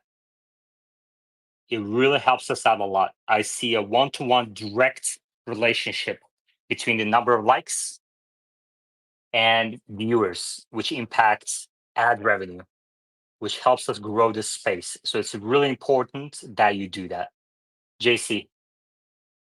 Yeah, Yaman, I just scoured the 10Q that got issued, filed this morning. And yeah, going to the point we were talking about before, they expect capex to exceed 11 billion for the year, which means at least another 3 billion in Q4. And then they give guidance that says we expect it to be in excess of 10 billion for the next two following years. They don't break it down, obviously, like they do in the 10K, but they specifically mention autonomy and other AI enabled training products. So they're basically telling you, like, we're going to be spending a lot. Yeah, they're spending billions on AI capex right now, but they didn't specify, which is really interesting because they did in Q1. I think they did in Q2. Yeah, And they didn't specify anything here. There's a big jump in Q3, but we don't know how much they spent in Q3 on AI capex. And the $11 billion figure obviously is an estimate for this year, and that includes all the buildings and the equipment and a bunch of other things in addition Batteries. to AI capex. So I'm almost surprised that they didn't mention that this quarter, or they didn't even give a color on the capex number, which is kind of wild. Like, why do you at least explain in 10Q what the breakdown is?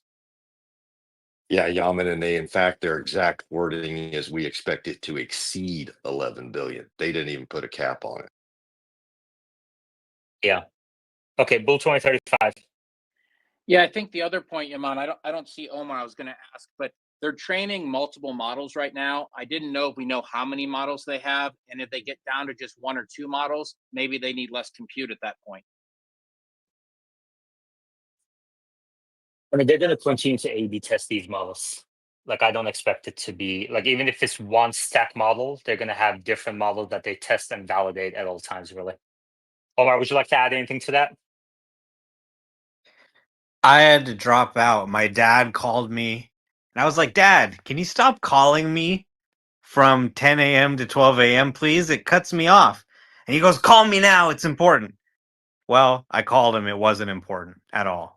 Yeah, Okay. that happens. Anyway, But the question to bring it back to discussion, the question that Bull 2035 asks is, Tesla is not combining the highway stack with the FSD stack on local city streets. Is that going to reduce Tesla's AI compute needs? I think not, because I don't think Tesla was No. allocated. Tesla wasn't allocating that much AI training compute to training the old stack anyway. Look, I mean, this new model's 5 times larger. Okay. So you want to train a bigger model, you're going to need more compute. The amount of compute they need is not going to go down. Okay. It's going to go up. So you need to add a lot more compute just to be able to train a bigger model in the same amount of time. Right. Is that a one-to-one relationship? Does it take 5 times of training compute / time to train a 5 times bigger model? I think more than 5 times. More than 5 times more. It's kind of like exponential. Does it take 5 times data to validate a 5 times bigger model? I'm not. No, I mean the data sets. I mean, generally, you need to scale the data with the model as well. Yeah, but I don't know if it necessarily needs to be 5 times. Yeah, I don't know. I'm not really confident in my answer to that question. Maybe I need to look it up more. Wow. And here we are, a milestone in Tesla Life's history. We finally found something that Omar cannot answer. Congratulations to TSLA speakers for getting to this milestone where every speaker is improving, and as a team, we're improving super exponentially. Let's go to Finflexity. Okay, so basically, you can't clearly say what the answer would be to this question, but as you scale a model size, you would definitely require more data. But is it a 1-to-1 ratio? That is not clear because as the model gets larger, it can learn more complex patterns. But if you limit your training data set, it might get worse with a larger parameter size. Can you repeat that last part? So if you increase your model size by 5x, but you don't increase your data set at all, you have a risk that the model gets worse. Very good. Okay, so I asked ChatGPT, and it said no, training a model that is 5 times larger does not necessarily require 5 times more data. The relationship between model size and the required data isn't strictly linear. While increasing model size generally allows the model to capture more complexity, it can often achieve better performance without a proportionate increase in training data. However, there's diminishing returns, and optimal scaling laws suggest that scaling the data set with size and compute together can yield the best results. Very good. I just want to give a shout out to Finflexity for coming out of the left field with his expertise on answering a very challenging question. And Omar, thank you very much for asking that to ChatGPT as well and contributing to the space day in, day out. If you're liking, if you're enjoying, or you're hearing these in-depth conversations that challenges what we know about AI models, please hit that like button so we can bring Ashok into the space. Ashok said to me that once you hit Yaman 1,000 likes per episode, I will come to your space imminently. He's actually watching the YouTube like count like a hawk. And this is part of the reason why V13 is not out in the wild yet. So you can accelerate that process by hitting the like button. Let's go to Neil. Yeah, so just wanted to say in regards to AI compute constraints, compute's a capital investment. Tesla, before we were AI and compute constrained, we were cell constrained back in the day, right? And Tesla did the insane thing of dumping massive amounts of capital into cell development. And a lot of people thought they were just insane. But ultimately, they proved they were master capital allocators. They were able to foresee what was going to happen, allocate mass amounts of capital, and get a return on that investment capital. Thank you. All right, Neil. Brandon LaBianco on YouTube live chat says, cost of compute and availability of compute improve over time. Right now, there's a huge overhype. I agree. I think we're all on the same page here on this conversation. After discussions, debates, experts like Finflexity chiming in, I wasn't expecting Yeah, that that's a level of good point understanding. too. There's currently a shortage of compute. So the shortage will eventually normalize, we'll have normal prices. In addition, the technology is also going to improve to allow for, lower cost per performance. So those are all good things. It puts a lot of wind in its sails, right? I mean, this is the bitter lesson. They said, what we realized in AI is that general methods that leverage computation and the increasing scale of computation over time, Moore's law, they tend to work really well because you can kind of spend a lot of time coming up with clever stuff to get around, sort of the performance limitations, or you can just build something that scales as compute increases, and compute just keeps increasing, right? I mean, the industry, Moore's law, right? So I think there's you kind of get this for free, right? For free, the state of the art in compute just keeps getting better and better. And if you have a general purpose method like FSD end-to-end training that can leverage that, it's almost just going to get better for free. Okay, Dallas, Yeah, do you mind if I ask Omar a question on V13? you just ask it. Okay. Omar, do you think they're on time or timeline to get that out by the end of the month? And Do you think it's a complete overhaul, as in like it was from V11 to V12? Look, I mean, they'll get it out, but they cheat a little bit because they say, okay, well, we're going to send it to Chuck and we're going to send it to Omar and we're going to send it to the early access people. And they sent us end-to-end highway before the end of September, but here we are, it's October 24th. And, it's only now starting to go wide. So what I really care about is, when does it go wide?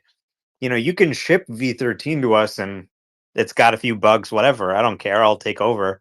I'm happy to see V13 start reporting on it, whatever. So I think they'll make the deadline or get close, right? They hit every item in September. October, they had far fewer bullet points, I think, because V13 is such a big one. But I think they are on track to get that out. They did mention it on the earnings call. I wish we had heard more from Ashok about sort of what it entails, but when does V13 go wide? Depending on what we see, it could be holidays, it could be 2025.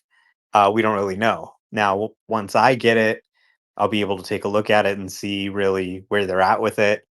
But at this point, I think, probably they'll get it at least early access before the end of the month or within the first few weeks of November. Ellie, Thank you. It might be a silly question, but Omar, I have a question for you. So just to maintain what FSD has today, and expand it worldwide, what will be the cost or the GPUs that need to be purchased just to maintain the current version? There's no GPUs that need to be purchased to maintain the current Yeah. version. Yeah. And it already works worldwide. Okay. Earlier, somebody asked a question. I believe it was Dal. Who asked the question that if we expand FSD to Europe, that alone would that improve FSD performance, Omar? Who was it? Ellie? Yeah, Ellie Yeah. asked the question. Yeah.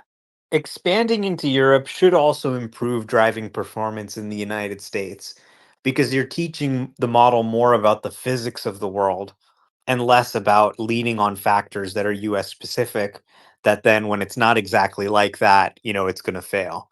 So having intervention data from Europeans, from Asia, like some of the situations you see with pedestrians in Asia are like next level. You're not going to see anything like that in the United States.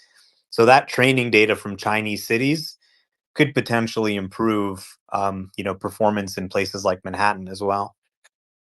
Okay. We have Meta in here. Meta is very experienced about these topics. Maybe he can bring some detailed conversations into this topic. But I'm warning that you got to raise your hands and you cannot cut people off. Okay? All right. But Meta, let's start with the basic question that I've been asking people this space. How much in capital expenditures to build the AI training compute will Tesla have to spend to get to FSD unsupervised driverless rides across US? Go ahead. That's a function of time. I think when Elon says they have enough, they're no longer training compute limited. His point is, technically, given enough time with the compute they have, they could solve the problem. If they double the compute, they roughly have the time. Okay. Well, that's part of the question, right? So it's a function of time and training compute capacity. So make those assumptions, whatever assumption you want to make on that. Like, for example, with today's Giga Texas Cortex, they would have to train for decades to get to FSD unsupervised, is my estimate. Do you disagree with that? Yes, I don't think it takes decades to get to it, based on the fact that they've already got V13 at least to a point where they're able to test it in a geo-fenced area. But we don't know anything about its accuracy. That's fair. Why do you think they're bumping the version number up if it's not a retrain? Well, I didn't say it's not a retrain. It's a major update. We don't really know what it's going to lead to in terms of safety critical interventions. Right now, and I know some people don't like FSD tracker, but that's all we have in terms of publicly available data. We can disagree on what the definition of safety critical intervention is. But on there, we're looking at 97% accuracy. Let's assume we already achieved 2 nines. We still have to get to 4 more nines.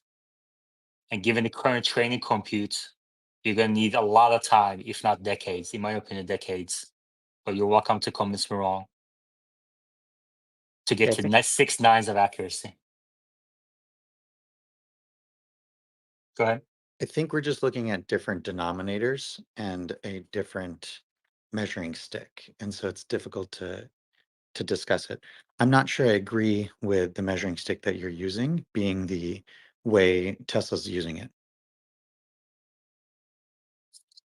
And not to mention, FSD unsupervised right now in Palo Alto is like as small as you can get. I specified nationwide for driverless rides.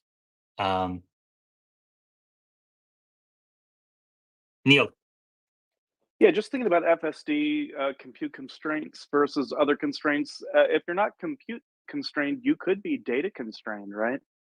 They could be facing that where they're just, that's the other constraint. I think I'd run to that. There's always a bottleneck in the process, right? Yeah, that's part of the question. So we know what kind of data Tesla gets. We know the number of cars. We know where FSD is allowed. We know the fact that Tesla gets data even from cars that are not that are not on FSD. We have had these conversations for 2 years. We have enough knowledge at this point to make some assumptions, educated assumptions on these things, and answer the question: how much Tesla will have to spend? At least order of magnitude. Are we talking billions of additional training compute that we're going to have to pay to NVIDIA and AMD and others, or Dojo, or is it tens of billions or hundreds of billions? Meta? I'll walk through a formula with some assumptions, and you can change the assumptions to get to the same numbers. But if you assume the foundational model took them about, let's be conservative and say 3 months to train from, like, they kick off the training, they use a certain amount of the compute, and they only do the training for that. And then let's assume they used about half of the compute that they had. And I'm going to ignore the 75% increase that came in and just say that they used what they had before. So they have 1.75 capacity now, and let's say they used 0.5 of that 1.75 for 3 months. If that's the case, and we assume the scaling laws are somewhere in the neighborhood of 10x to 20x, as we see for text, I would argue it's probably going to be better for images. Some would argue it's going to be worse. Let's just assume it's in that area. Then that would say if you want to get 4 nines improvement and you want to get it in, say, a year, you're looking at about 100x the compute. 100x of that 0.5. Okay. Omar, do you agree with that? Yeah, sounds plausible. So Tesla will have to grow its training compute by 100 times. That's if you hold all the variables that we are assuming constant. Yes. I'm saying that's a worst I mean, case like, scenario. you can think about it from this perspective. They have enough compute today to give unsupervised rides in a Warner Brothers Studios lot. How much compute does it take to do unsupervised rides in Palo Alto? Maybe a little bit more, but they're bringing a ton of GPUs on right now. Then, okay, well, handling the whole country or the whole world is obviously an order of magnitude more complex. If you were to train one model that could drive unsupervised anywhere in the world, I mean, that would really be probably a larger model, probably, far more complex, probably a much larger compute cluster, a much bigger data set used to train it. So, I think there are levels to these things. As they scale up the compute, their ambitions will also scale as well. And there is quite a distinction between a model that can drive anywhere and a model that can exceed human performance within an area like Palo Alto or a studio lot. Meta? And again, we can, tweak different parts of this formula, right? So if you say AI5 is going to be 10 times more powerful than AI4, then for the AI5 vehicles to be able to support this, you drop the requirements from being 50x where they are today to, down to 5x. So if there are many ways they can kind of continue to pull levers depending on where it's most efficient to spend the capital. Is the relationship between training compute needed versus inference compute needed 1-to-1? No, it's somewhere between 10 to 1 and 20 to 1. Yeah. Neil? Yeah, just wondering if this group still can reach consensus that one world model is the answer. Is that the answer? No, One that's a world different model. topic. Sorry, Neil. I'm going to have to move you down. Okay. We're very focused on this right now. Okay. Meta, can you walk me through your math 1.5x capacity for 3 months? One more time.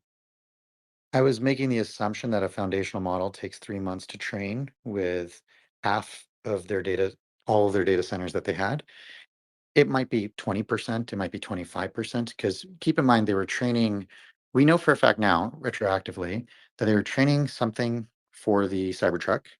They were training V13. So at least we can assume 50-50. But they were also training updates for V12 and pushing out the updates for V12. So maybe the Cybertruck and the other stuff was getting about 25-25. We don't know what the distribution was and how they did the allocation of the resources. So I'm just assuming they did half. I have no basis other than just making an assumption. Right. Right. Okay.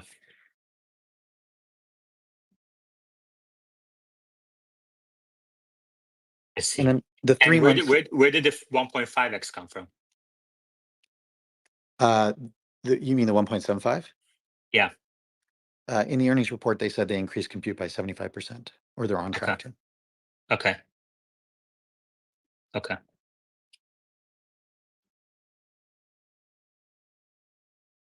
Omar. I think you're getting a little too caught up in this in general. Like you heard them say, oh, well, you need this much compute to really improve the accuracy of the model. But I mean, this is exactly what's happening, right? So it's like if you told a guy in 1990, well, for the internet to really realize its full potential, we're going to have to lay out millions of miles of cables. There's going to have to be millions of computers in everyone's home, billions of computers. Yeah, it sounds like a really, daunting task when you say it like that and it hasn't been done, but this is objectively what is happening. Compute is actually increasing massively. They're putting out better and better chips, they're designing systems. Tesla's just building out compute massively. I was actually just looking at the deck for Q3 2023 to see what their compute capacity was a year ago, and I don't think they disclosed it, but they did say we doubled our compute capacity. So 1 year ago, they doubled their compute capacity compared to Q2. Here we are in Q3 2024, and they're adding from their 37,000 cluster, they're adding an additional 50,000 with an additional 50,000 on top of that about to come on. So their compute cluster is growing rapidly. I think they're doing the right things that they need to do to achieve this. And they've projected out their performance improvement with their capacity expansion in mind. And from here on out, it's only going to get easier in terms of dollars per performance to continue to scale up that compute. I agree with everything you said, but I still think that we should continue on this conversation to better understand the factors that are at play and what needs to happen. Meta? One thing to think about with the tracker, and I'm pretty sure you can filter by this, is hardware 3 versus hardware 4. If you're not seeing a significant safety difference between the two, obviously I would posit that's because of the way the tracker is tracking data. But if you assume that hardware 4 is in fact safer than hardware 3, then that also is something to keep in mind, right? So the majority of the data you're seeing when you're looking at the aggregate data stats overall is probably coming from hardware 3, whereas hardware 4 would arguably be about 10x safer because they've said it's about 8x the primary count. Yeah. Yeah, I think theoretically that's correct, but we'll see in practice when they start training AI models for FSD for hardware 4 at Cortex, and then we start getting some crowdsourced data on that. So that's at least six months away. I mean, now that Cortex is online, models that are trained specifically for hardware 4 should be right down the line. So I would encourage people, when I heard Elon's comments, he kind of made that comment about upgrading, which saved it in everyone's mind. But when he was making that comment, what I heard is hardware 3 is dead. We're not going to prioritize supporting it first. We're going to backport stuff, but hardware 4 is going to be the focus now. And with Cortex, I think they're going to be training models that are a leap ahead in performance compared to before when we had the same model running on both. Yeah. All right. Q4 is a great time to buy your hardware 4 AI4 cars with 0% APR, thousands of dollars off the purchase price, and the $7,500 credit still in play, which may not be around after Q4. Okay.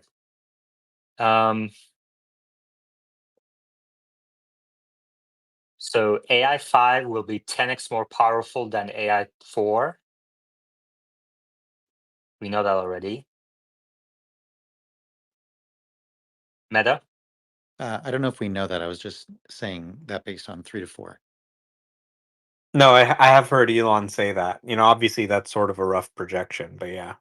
Yeah. And AI5 cars are still, a few years away from mass production. Maybe Cybercab. Do you think Cybercab will have AI5? Yeah. It'll be the first, probably. Yeah, they've so- said it's about 18 months away from production. Yeah, Elon time, maybe 2026, 2027. Interesting. Meta? Yeah, it's a good time to buy an AI4 car right now because AI5 is at least a few years away. Yeah, To be, Meta? to be fair, on the chip production side, I assume they're getting the estimates from TSMC. But if he's not giving it from there, then who knows? But TSMC is pretty good with their timelines. Okay, great. Dallas, go ahead. Yeah, I have a question for Meta. Is there a standard way of measuring compute, right? So I know we talked a lot about dollars and we talked about power and we talked about all Flops. sorts.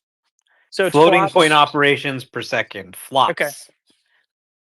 Because I never heard that once in our conversation. And I think if we're going to talk Or about it, having a tops. Operations per second, if it's not floating point. Those aren't exact. Those are good rough approximations, Omar. But even when you talk about flops, then you have to talk about, is it 16? Is it 32? Is it 8? And not all flops are equal. Activation. So there's no easy way to do comparisons. That's why I think people have just settled on H100 equivalent, whatever that equivalence is. I mean, Yeah, that's one way to do it. method. But that's not going to scale. In 5 years, people aren't going to remember what an H100 is. So, exaflops, it's a good way to do it. I think in the future you could get to the speed with which you can calculate a vector in a transformer. And that is probably a better approximation than flops because how much input you have, which again, Elon pointed out in the earnings call, by many orders of magnitude, Tesla's input into their matrix is much larger than even Gemini's large context because text just isn't that rich in data versus video.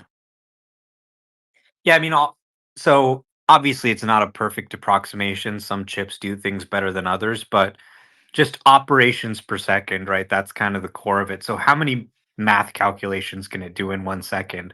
So floating point is a special type of computer number where the number has a decimal and it can move. So number operations per second, that's essentially what we're talking about. There's different ways to look at things, but if you want to look at just kind of how many math calculations can this thing do a second, that's really what you're doing. Training is really, just a bunch of math, obviously. Okay, my preferred measure is dollars because the dollar per flop ratio changes. And at the end of the day, what matters is how much are we going to spend to get AI training compute up and going. And if you're enjoying this conversation, hit the like button on YouTube. We are now at 350 and we have 10 minutes to go. This is a 10-minute warning. If we get to 500 likes in 10 minutes, we'll keep this conversation going. Otherwise, we'll end it in 10 minutes. So it's up to you, your choice, to get us to 500 likes on YouTube. I'm keeping an eye on number of likes. If you're watching this on YouTube, hit the like button. If you're listening on X, take 2 seconds to go to the top of our screens, click into that YouTube link, and hit the like button and watch it wherever you want after that. Meta? There have been a lot of papers recently, and if you look at ChatGPT 04 and a number of other things, where you can trade off time in exchange for higher quality. Obviously, in the car, in the real-time situation, you cannot trade off time for quality because you need to have a certain reaction time. It's just reality of physics. However, in the training cluster, they could, in theory, train a teacher model that is taking its time and it's slower, but it gets the decisions right, and they can use that to then inform and teach a student model that still has to adhere to the reaction time. This is just like one example of many examples where if you did something like that, you could trade off 3 months for 6 months of compute instead of having to double the cluster, for example. Or in this case, time does have a multiplicative effect. So maybe you cut the overall cluster size down by 4x instead of 2x. But they've been able to do that for last year, right? It takes time. It takes a lot of work to implement the capability, and they may or may not have thought it was useful to do it yet. Okay. Earlier, you mentioned that you assumed 50% of the capacity allocated for 3 months, and it could be less because they were training Cybertruck models and they were training V13 models. Do you agree that in the future, Tesla will have to train different models for different purposes anyway? So what do you think is a good percentage to use for our purposes here? I think one of the ways you can think about it is there's something called LoRa where you do low ranking optimizations or adjustments, and you have something foundational. You have to do the foundational training every roughly 10x times you've done LoRa. So you can think of it like maybe you have 1 slot for a foundational model being trained, maybe 2 slots for foundational models being trained, and then you have like 10 slots for just LoRa. So all the updates they were sending out were probably LoRa, and Cybertruck was most likely foundational. Optimus probably foundational, maybe LoRa at that time, and V13 had to obviously be foundational. So maybe they had 2 slots for foundational, and then everything else was LoRa.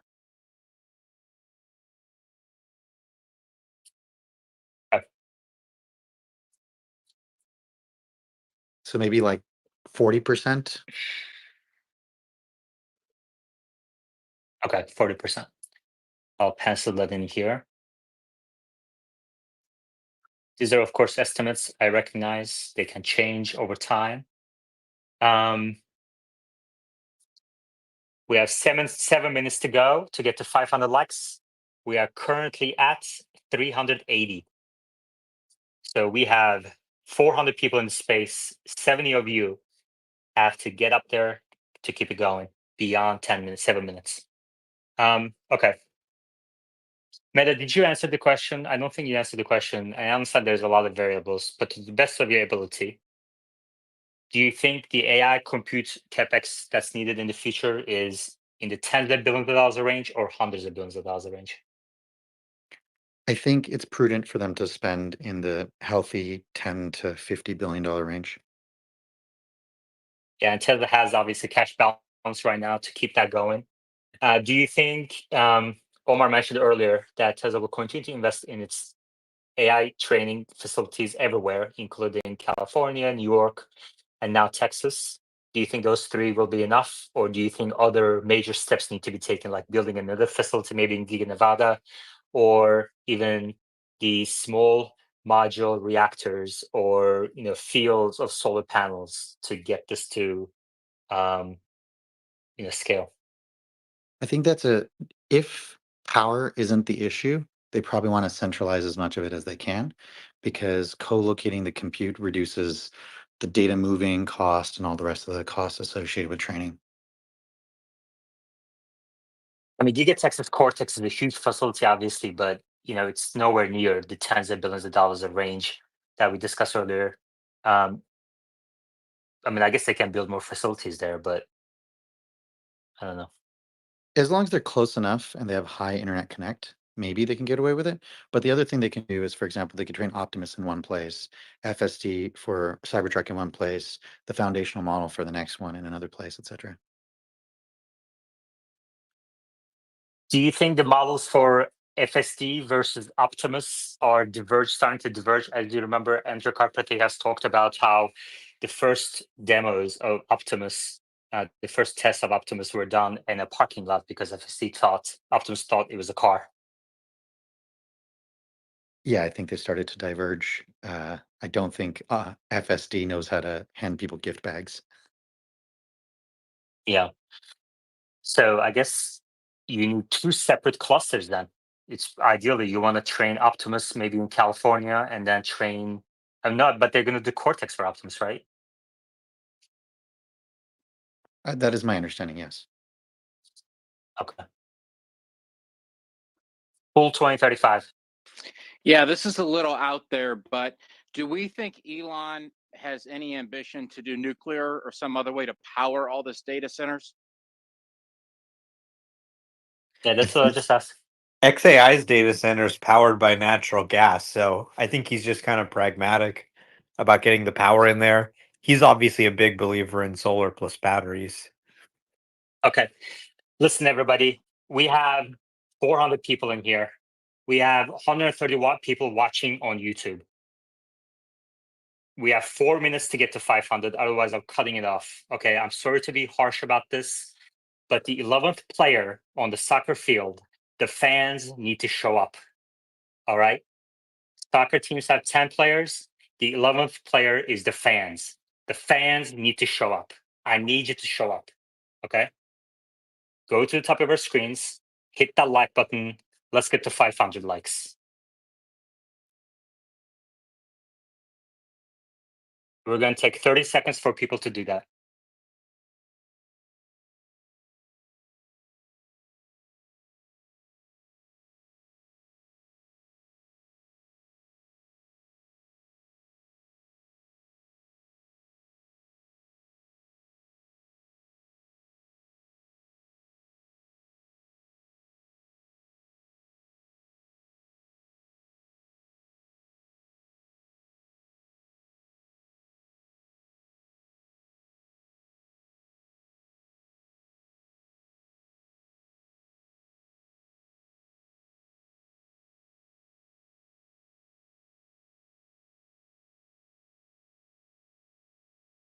We're at 405. I need 95 people in the next 2 minutes to hit that like button or I'm cutting it off. Sorry to be harsh, but we're going to get to 1,000 likes per episode one way or another. Okay.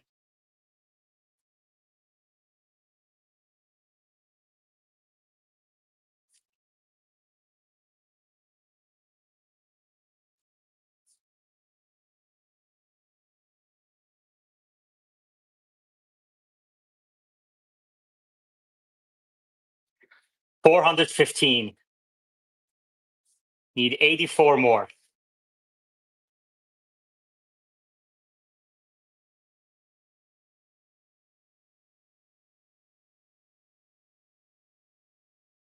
$420. We need 80 more.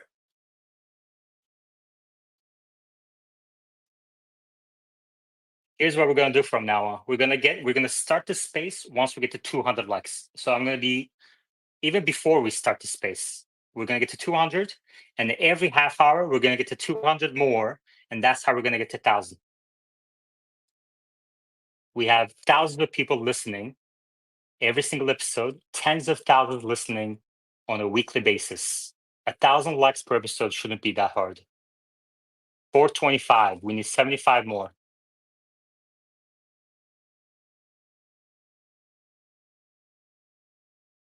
If you have liked the episode already, what else you can do is like and share with your followers and tell them to like it.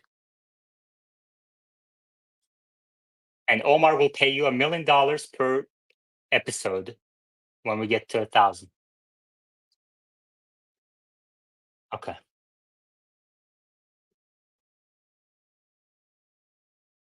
All right, we hit 430.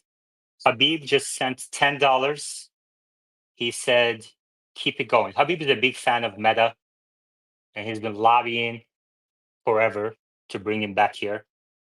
And and Habib obviously is a big supporter of the space on many ways. All right. Okay. Meta, what were your key takeaways? Let me ask you this way. If you could ask one question in the earnings call to Ashok, what would you ask? That's a good question. I think I would ask what he thinks are the next, whether or not they're necessary to get to supervise, but in his mind, what is the next major, like defining factors for each major release, like from 13 to 14, etc., and to just list that out. I found it the most helpful when he said, look, there's 3 more major releases coming. And he kind of mentioned one was end-to-end for highway, one was reverse of some sort, one was I don't know if he said what the last one was, but I think we mostly assumed it was road signs. Do you think FSD is feature complete at this point? No. Yeah. So it needs to reverse, obviously, outside of parking lots. It needs to handle signs and especially speed limits better. What else do you think is needed? I think the most critical thing it doesn't have right now is a longer context window or token window. So it reasons at 5 seconds at a time right now. And I think it needs to reason a little bit longer than that, because there are many situations where you don't find out you made the wrong decision until 5 seconds later of driving. And so you can't learn to not make that mistake in the future if you only have a 5-second memory. What do you think is the context window needed? It's a hard question to answer, but I think the smallest I can kind of see that's close to a round number is 30 seconds.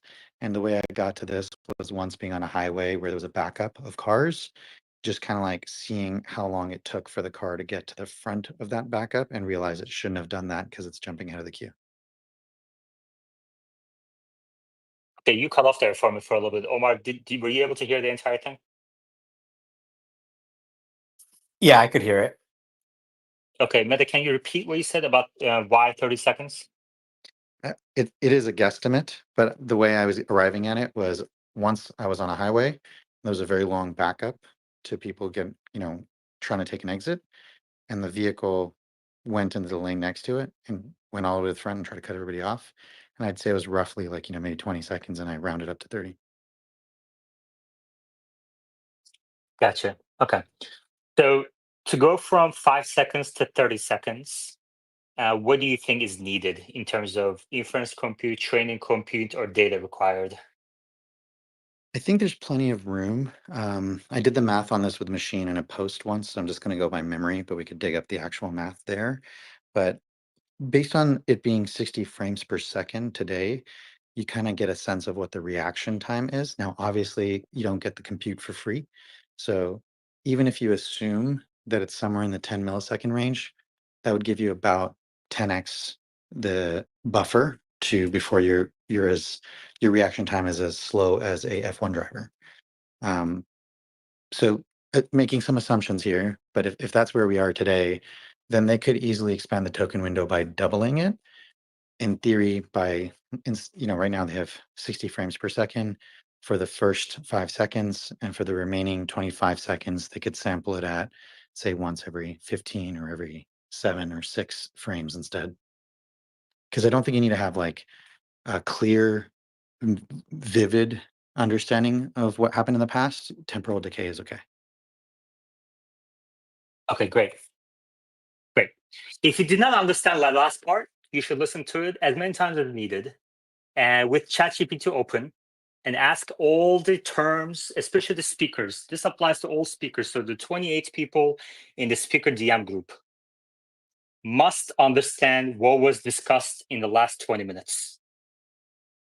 and listen to it as many times as you need with, and ask questions to whoever you need to. Start with ChatGPT and understand it.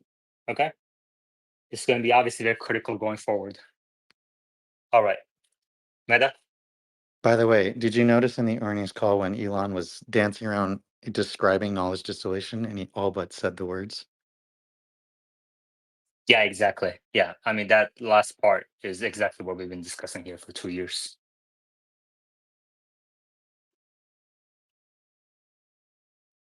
All right. Sammy? Yep. The announcement yesterday that new models would come out in the first half of 2025 kind of left me scratching my head. Is there any clarification you could provide for that? Omar? Well, maybe it means that new, more affordable models are coming out in 2025. Isn't that talking out of both sides of your mouth when they made it clear that they didn't want to introduce a model that would compete with the 3 and Y? What are you talking about? This has been in the earnings deck for the last 3 quarters. They're working on new, more affordable models that are going to start production, according to them, in the first half of 2025. They're not With giving a ton of with details. They just write this sentence in the earnings deck, and every time people go, "What are you guys talking about?" I don't believe you, but it's right there. with a steering wheel or without a steering wheel? With the steering wheel.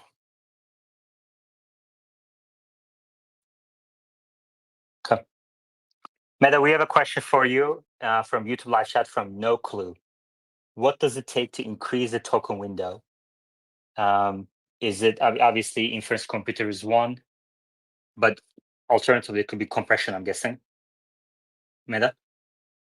Yeah, that's a good question. So increasing the token window, when Elon was talking about how Tesla's models are, the only ones taking in billions of bits, gigabytes of data. The unfortunate reality is you have to just take in more billions of bytes in consideration. So all the tokens in the token window must be taken in the input right at the onset. So there's techniques where you can get there. One of them would be to basically slow the inference compute down a little bit so that I can do more matrix math between each decision. That may not be straightforward if there's chip limitations, but I suspect they can get away with it because they've seemed to have gotten away with it in the past. That would be one big thing. But the main thing they need to do is basically change how many bits of information are being taken in for each iteration that the model considers before emitting controls. So how they get there depends on their chip construction. There you go, No Clue.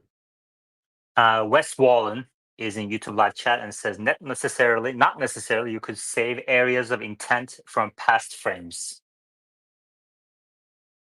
I've considered that in the past, but the issue with doing that is then you're introducing a CPU back into the loop. Okay. Wes is welcome to come up to speaker board as well. If he wants to have a discussion on the speaker board. We are at 440 likes. Thank you very much to those of you, 440 of you who took action to support Tesla Live with your likes.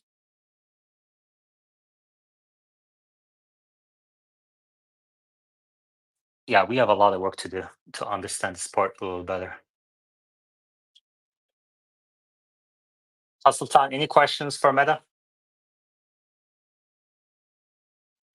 No, I'm gonna first go to ChatGPT and figure this one out. There's a lot of things that kind of now question whether or not I'm gonna win this coffee bet with you, but I'm hoping that Ashoka and everybody can take all this stuff on board and give us some miracles. I think another thing that we have to do is these watch parties of previous Tesla events with speakers on the board and others in live chat. I think kind of like this through osmosis, like if you literally just stare at the screen as Ashok and his team talks, I think we'll get there at some point. We need to increase training time on our end.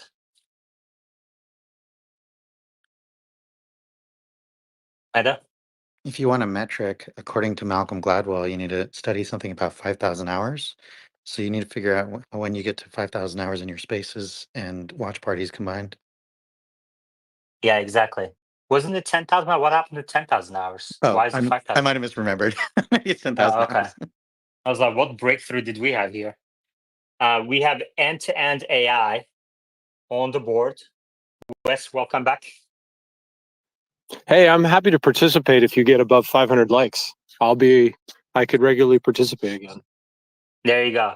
If you want Wes, who was a product manager at Tesla, autopilot,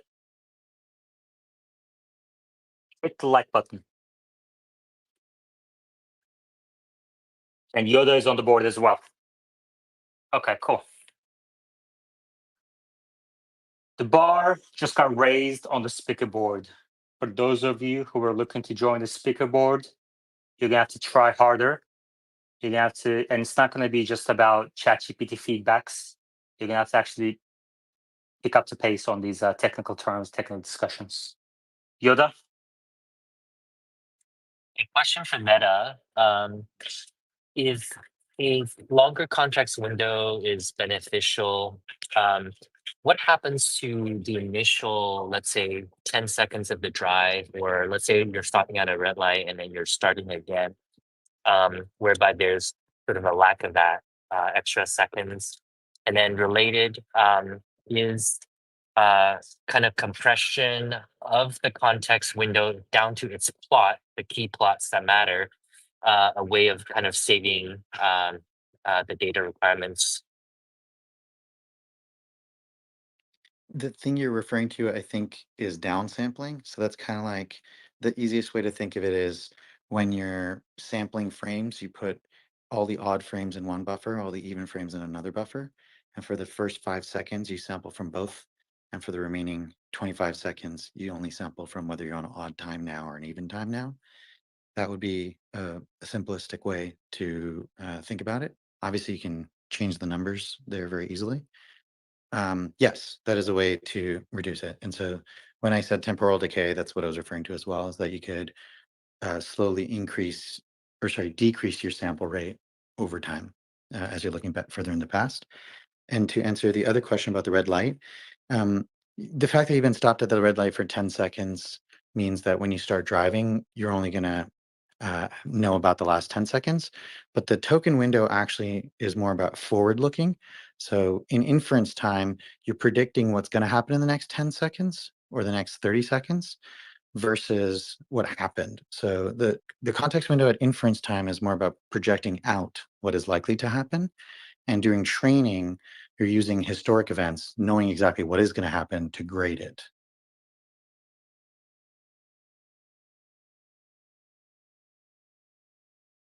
There you go. Wes, anything to add? As usual, Meta is correct.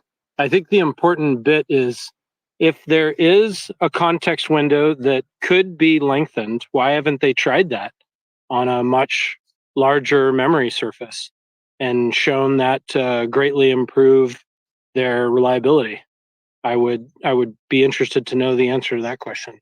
And another way to say it is I wouldn't mind having a conversation on would context window actually improve reliability beyond a certain amount of memory.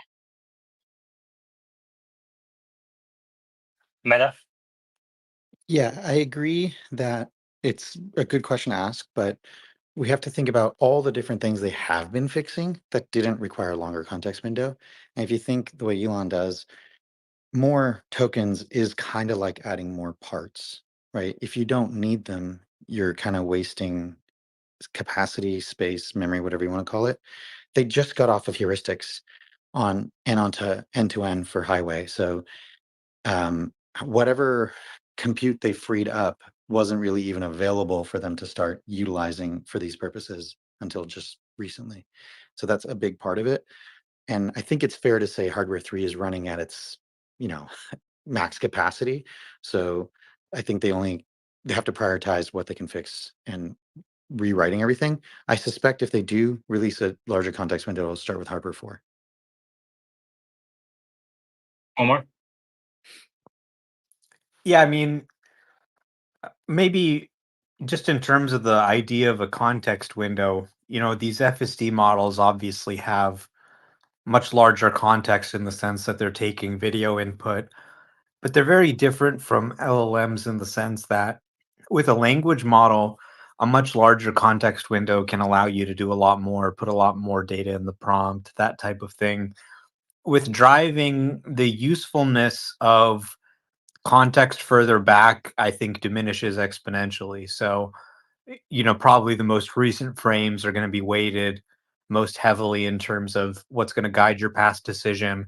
Maybe if in the current frame the left turn arrow is covered, it might help to look a few frames back and see that there was a left turn arrow there. But, extending the context window to have 10 minutes back instead of 5 minutes back, I'm not sure. I think the returns are diminishing in terms of doing that. So maybe they could increase the context window a little bit, but I think the information they need to make decisions is heavily weighted towards the most recent data. Yoda?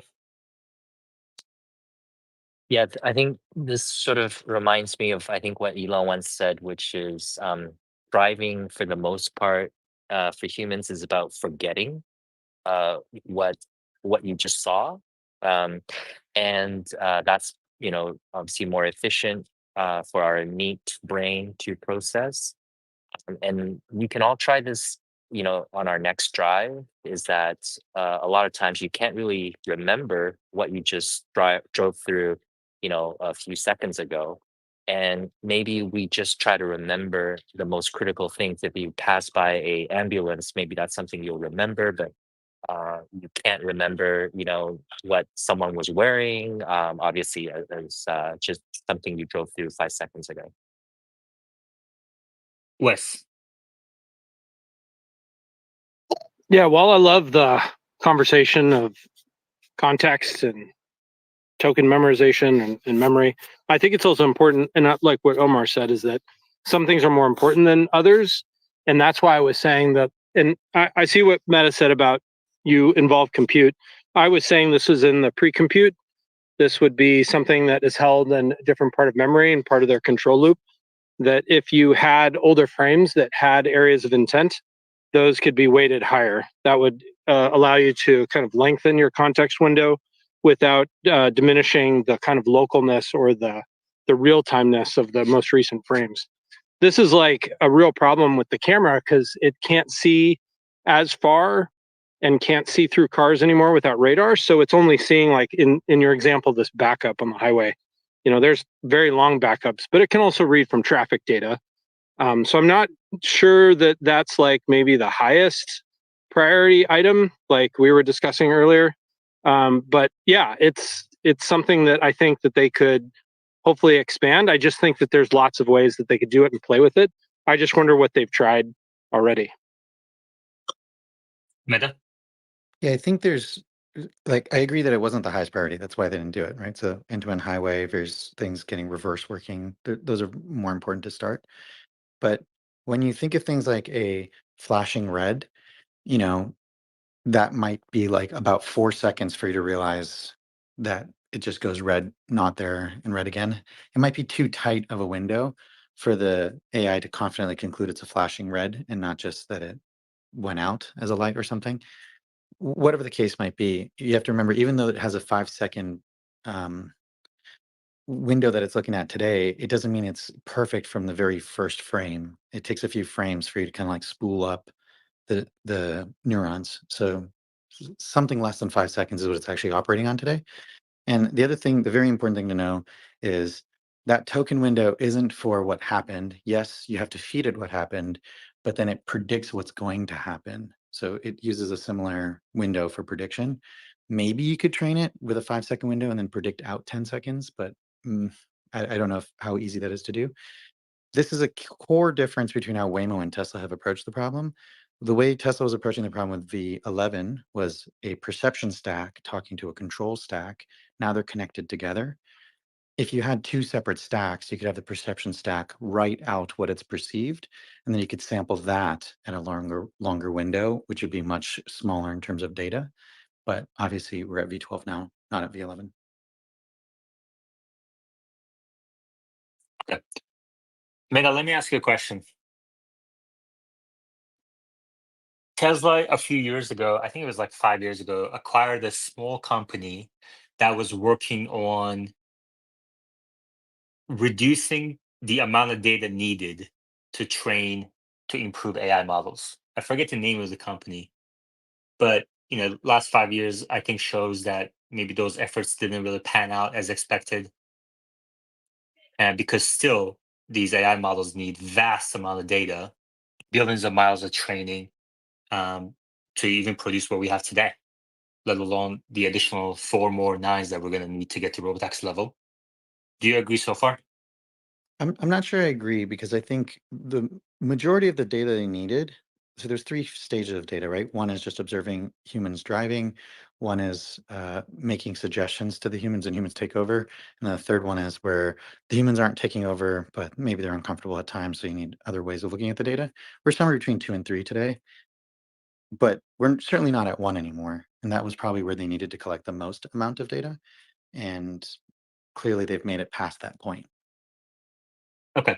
But in general, so this is more of a general kind of step back kind of question, where humans need only a few dozen rides to get to a level where they can pass a driver's license exam.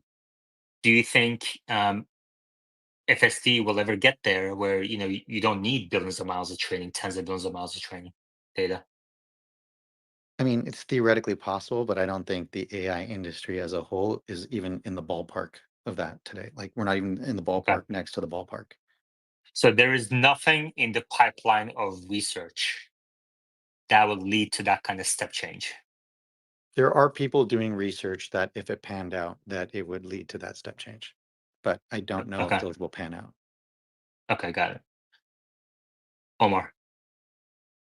So Tesla acquired a company called DeepScale. What DeepScale specialized in was not training models with less data, but training models that could run with less inference compute, right? So running on hardware in the cars, optimizing for smaller hardware, that type of thing. So, like, it's a really interesting point you bring up, because you have kind of this existence proof in biology of humans have these really sophisticated brains. They can learn to do a new task with just a few examples. They can learn to drive with, just a little bit of instruction. And there's a lot of sort of reasons for that. We have a lot of, foundation models in our brain, I think, that assist with that. But clearly, the state of the art in machine learning, requiring tons and tons of examples to still not be able to generalize as well as a human, is far beyond what we have in biology. But I don't think anybody's really expecting Tesla to make some fundamental breakthrough in deep learning that changes this. These types of breakthroughs that will happen, that enable more advanced forms of machine learning than the state of the art today, are things that may come out of research institutions, universities, random people. And I mean, they're like giving out Nobel prizes for these kinds of breakthroughs these days. So it's not necessarily going to come from Tesla. But as these sort of breakthroughs happen across the industry, Tesla should be able to leverage them, just like they didn't invent deep learning, but they were able to leverage the same sorts of processes and employ that at their company. Okay. DeepScale, that's correct. The name of the company, acquired October 1, 2019. We're going to wrap up the space in a little bit because we didn't get to 500 likes. And Wes, I guess that means the audience doesn't want you every day. How about that? No, I'm kidding. Actually, the real Zyrtec said, don't take it personally if you don't get there, because thousands of people can't get off their couch to fucking like the video, which is amazing. It's really incredible. But we're going to do it one way or another. We're at 451. I have a way to do this. We'll get there. But let me just read this deep scale real quick. Meta, just give me 1 second. Co-founded in 2015 by Forrest Ian Dola and Kurt. 2018, Deep Scale raised $50 million in Series A. Skip that part. Technology. Prior to the founding of Deep Scale, they worked together in University of California, Berkeley on making DNNs more efficient. In 2016, shortly after founding of Deep Scale, they collaborators released SqueezeNet, which is a small and energy-efficient DNN for computer vision. By developing smaller DNNs, the firm has been able to run deep learning on scaled-down processing hardware such as smartphones and automotive-grade chips. Okay, so Omar, would you say reducing AI4 models to run on hardware 3 vehicles, they use maybe deep scale technology? Yeah, I mean, making inference efficient is just generally something that is important to them because their inference compute's always going to be constrained. So you Okay. want to get as much bang for that computer as possible. Okay, Meta? I agree, but I would say even if they didn't use any of the deep scale technology, it may have just been worth it for the talent they acquired. Yeah, it seemed Yeah. like kind of an acqui-hire to me. Like, hey, you guys are doing this. We're working on this. Let us just buy you and come work with us. Are these folks still at Tesla? Forrest Ian Dola and Kurt Koitzer? Usually when they do an acquisition like this, if they leave, they don't get the money. Oh, I see. Well, That it's makes usually a sense. 4-year vesting period, so they could have left in 2023. I mean, I'm sure some of them are probably there. Some of them have probably left. Okay. Yeah. Let me see. While I agree with you, Um, Omar, that it's usually 4 years, there's nothing usual about Tesla, so you never know. I mean, I would do it more milestone based instead of time based, you know? Let's see.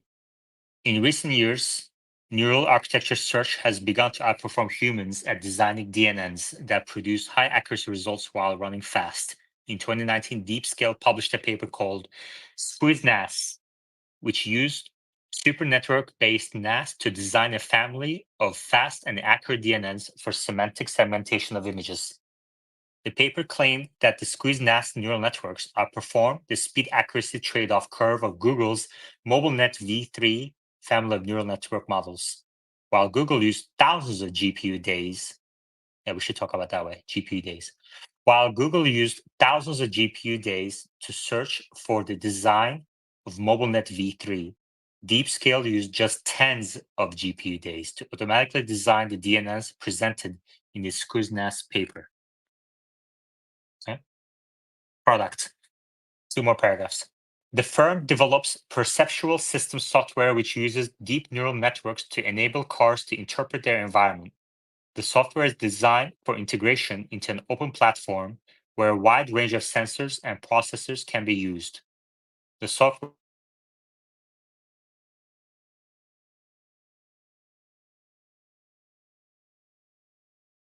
Did he cut out for everyone else? did I cut out? No, I didn't. Yeah, you You're did for a back now. second. Yeah, you did for a Oh, second. okay. Now you're back. Yeah, Elon interfering again because he doesn't want me to read this stuff in public forums. Elon, give me a second. I have 1 more paragraph left.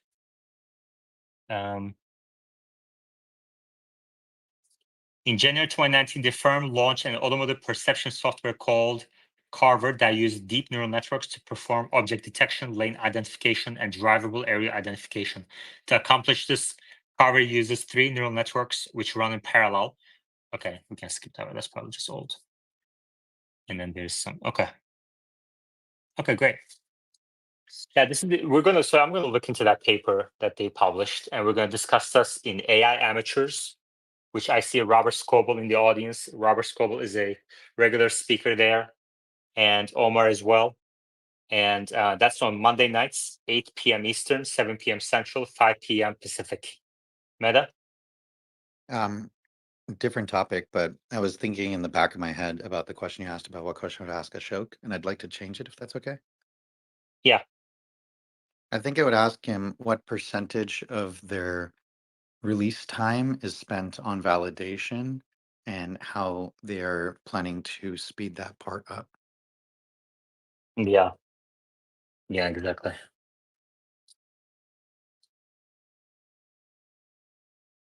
Let me ask you this question I asked you about a year ago, which is,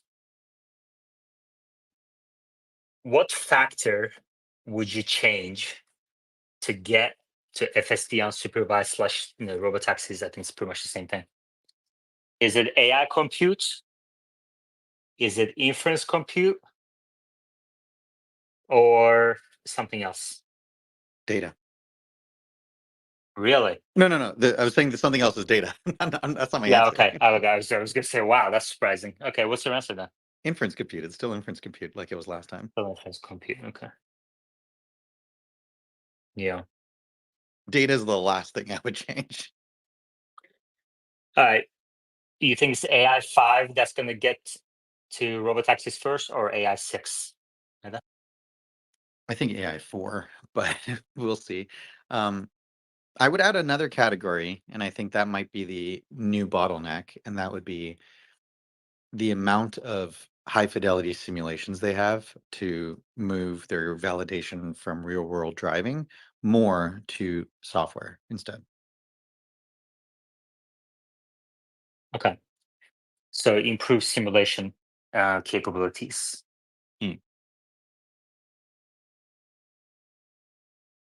They've demoed this before at BasilCon and in AI Day 2. They clearly have the ability to use a text prompt and then generate a video, or I think it was a text prompt plus a video, and then generate other videos from there. So they can certainly generate the input for the tests. It's unclear if they're able to evaluate them with high confidence right now. Yeah. I mean, Elon keeps saying that they're it's taking forever to validate which model is better. Is that the word to use there? Validate which model is better? Yeah, that's fair. Validate. Evaluate or evaluate, both are the same. Yeah.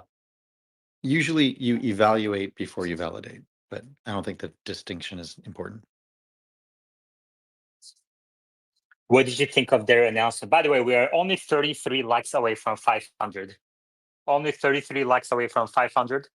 If you're in the space right now and you haven't liked that YouTube video, I will find you.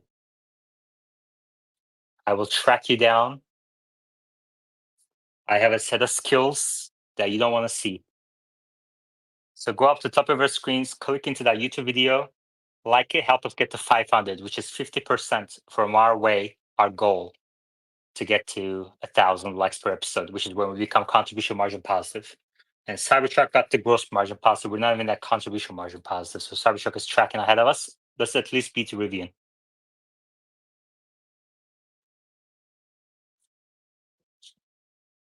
$470. Come on, people. 30 more people, and now we're there. The From now more on- likes this space gets, the more Tesla will go up. Exactly. If you get enough likes, 475. Yeah. if you get enough likes, Machine will come up and tell me why I'm wrong. Yeah, he must. Oh, he's here. Let's bring him back up. I checked earlier. He wasn't here. Dallas is now getting reduced speaking time, which is normal, Dallas. Don't get discouraged. This is not the major leagues. We're no longer playing minor leagues. So welcome to the major leagues. And you're going to have to be benched a little bit, which is okay. Dallas is our most improved in this space over the last few months. He nags me about getting daily feedbacks from ChatGPT, reading transcripts of the space. Machine is shy. Machine's scared now. He's not coming up to speaker board. What do you say about that, Meta? He's on the phone with his brokerage. He got a margin call probably. I thought he was just waiting to get to 500 likes first. Yeah, exactly. 14 likes away. We're going to get there. Yeah, Space will from now on will start at 200 likes, and every half hour We're going to check to make sure we have 200 more, and that's how we're going to get to 1,000.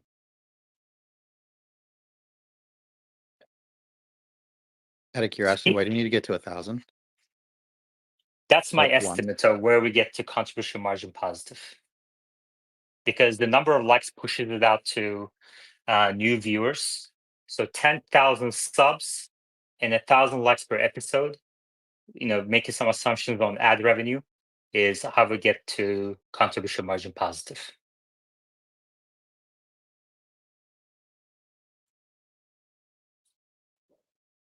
$4.91, we're almost there. And now we have machine, which is usually when the likes start going down. People remove likes when machine comes on board. Machine, welcome.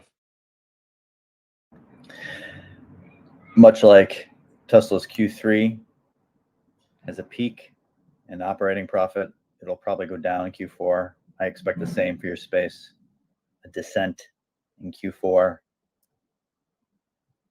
cattling up higher costs for paying. Now you have to pay Meta, and he's expensive. I don't think you could sustain it. Well, Meta and Omar and others are in the gross margin calculation. This is just contribution margin calculation. As you know, contribution margin is just parts. And then gross margin positive will take some more. I think that's probably going to get us to like 100,000 subs. And if several thousand likes per episode is gross margin positive. We're not even thinking about that right now. But we should probably think about that on a weekly basis, not on a per episode basis. So I'll do some work on that. Anyway, did you buy shares? I sold puts. Okay. See, somebody just literally removed their like from 495 to 494 because you started talking.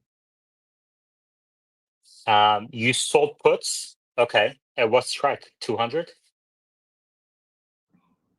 240. So you expect a pullback. How come? Two reasons. I still think I'm not sure macro. I expect some pullback in macro soon. And of course, I could be. Listen, do I know anything more than anyone else? No, right? So I'm not acting like I know. It's just my feeling that there should be a pullback on macro soon. Maybe uncertainty with the election. Right now, I think there's a good response in the market, probably due to increasing odds for Trump. I expect some pullback there. I'd like to see where Tesla settles in that pullback. Dude, we are at 492 likes. The more you talk, the more likes we're losing. This is amazing. Well, maybe I shouldn't talk. Maybe you should go back to the same old you and Omar. And I guess Meta's back. I don't know. You guys, you bonded. He saw you ask that question at the Trump rally. He saw how buff you were. He realized he couldn't wait for an apology from you anymore. Machine, I just wanted to point out that you sold puts at 240.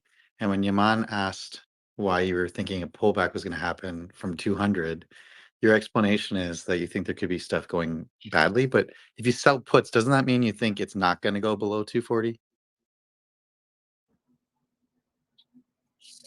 Yeah, I don't know. I'm confused at your point. It's above 240 right now, right? Yes, but I would argue that's pretty bullish. You're saying it won't go below 240. Yeah, I mean it's moderately bullish, correct. But it's not full bullish because I expect some correction. And that's what you do. If you're kind of bullish, you sell puts. If you're pretty bullish, you buy shares. And if you're very bullish, you buy leaps. And if you're very stupid, you buy out of the money calls 1 week from expiration. All I know is you are never pretty anything. I'm very pretty. And in fact, thank you for that compliment. I got a haircut. My hair is now looks like a normal male. So dude, this is when I start losing points with ChatGPT when the diversions go for too long. I'm reminded every single morning by ChatGPT to cut machine off sooner. Well, it just doesn't make the spaces fun for me. I'm dead serious. But you still come. So welcome back to the speaker board. Let's go back to your margin comments. We're going to talk about margins, but we got to get to 500 likes first. We're at 494, 6 more, and we're going to talk about margins. Until then, everyone on mute.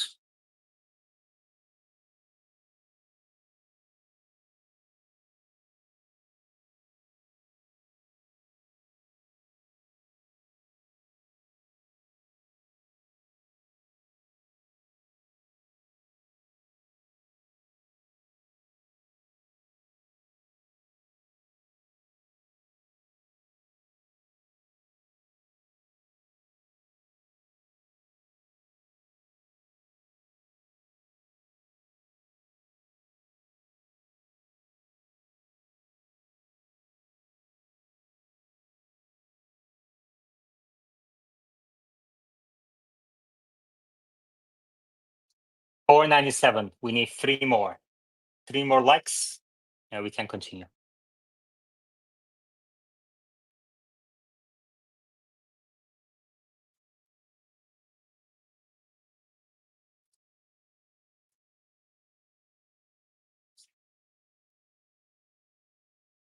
Two more. We need 2 more people to step up. 2 more likes, and we can continue with earnings analysis with Machine, Omar, Meta, JC, Dallas, and Hustle Town. Great. 501. I'll mute everyone. Man, I feel like Hitler, but it is what it is. Meta. I have a question for Machine and Omar, and even Yaman, I guess. When Ashok on the call said that hardware 4 has a higher frame rate, what do you think he meant? Machine. I mean, my instinct, just as someone who deals with signal processing, image processing, is that sounds like frames per second being processed, that it's handling more samples per second. But as you've pointed out, he could be meaning just more total frames ingested. It doesn't mean that they're sampling 30 frames per second. It could mean that the context window is longer and therefore the total number of frames is still up. That could be possible. My instinct is still to go with it's just simply higher frame rate. But yeah, I could be wrong. Okay, before we get Omar's answer to that, Drew Soul just gifted 10 memberships because we got to 500 likes. When we got to 500 likes, Drew Soul gifted 10 memberships that will be assigned automatically by YouTube to the most engaged. So people who have liked it have a shot at getting one of these gifted memberships. People liked it, shared it, left a comment, engaged with others in YouTube live chat, have a shot at getting one of the 10 free memberships to the YouTube channel. With that, Machine. You know, Drew, I think you forgot yet again to give me my free membership. And I don't believe this. Unbelievable how much I contribute to the YouTube channel, and yet still you diss me directly. Misinformation by Machine continues. You have to be engaged. He maybe posts once and then dislikes, tells people to dislike. None of that is obviously going to get you a gifted membership. Thank you, Drew Soul, for gifting, supporting the channel, and incentivizing others to be, man, now we're seeing a huge surge in live chat. Here we go. Thank you, Drew. Okay. Omar, would you like to say your piece on Meta's question? Sorry, what was the question? I got a phone call. Meta? When Ashok on the call was talking about the difference between hardware 4 and 3, at one point he mentioned hardware 4 had a higher frame rate. What do you think he meant? Well, just in terms of the number of frames it can process per second, the number of frames it can inference. So, I mean, you know, they're basically saying hardware 3 is a pain in the ass to develop for, and hardware 4 is going to be prioritized. So, I heard that. I was like, time to get rid of any hardware 3 cars. This thing, and they're still going to put out FSD updates, but it's not going to be the priority. They're not going to get updates as fast. It's going to take time, and increasingly, it's not going to be as good. So, yeah, they were pretty frank about that. So, I think obviously they're starting to see the extra capability of hardware 4 start to be really useful.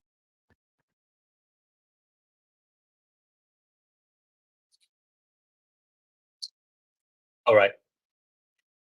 Any other questions, comments? I had a question, but I forgot. Man, yesterday we were live for 6 hours, 2 hours during the space and 4 hours during the watch party. And this has been going on for 3 hours too now. So it's a total of 9 coming up to 10. The stock is about to close. Let's see where it's right now. Tesla is up 22% at $260 per share. Machine did not buy shares as he said yesterday he was going to. Instead, he wrote puts at 240. Who could have seen that coming? Machine not following up on what he said.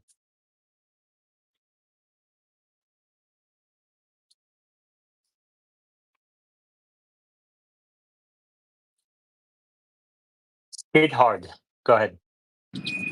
Hey, sorry, I just joined the spaces, so I don't know if you guys covered this already. But Omar, I actually had a question for you. I think I never understand why people say that. Like, is that going to change what you say next? No. There's literally no reason to say, I just joined. Apologies for if this was discussed. It adds nothing to the discussion. Just get to what you're going to ask. Go ahead. okay. Yeah, Omar, question for you. I think on a previous spaces you were discussing the compact car, but I thought Elon basically said like there is no compact car, and the road like autonomy is the future, the robotaxi is the future. Did I misunderstand what he was saying there? I'm just curious for your view on that. Well, all the cars are going to be running FSD, obviously. They're also going to make a compact car that is has a steering wheel and pedals. So they said right here in the earnings deck, let's see, preparations remain underway for our offering of new vehicles, including more affordable models, which will begin launching in the first half of 2025. So in the first half of 2025, they're going to launch new, more affordable models with controls using some elements of the next gen platform. I expect it to be priced between $30,000 to $35,000.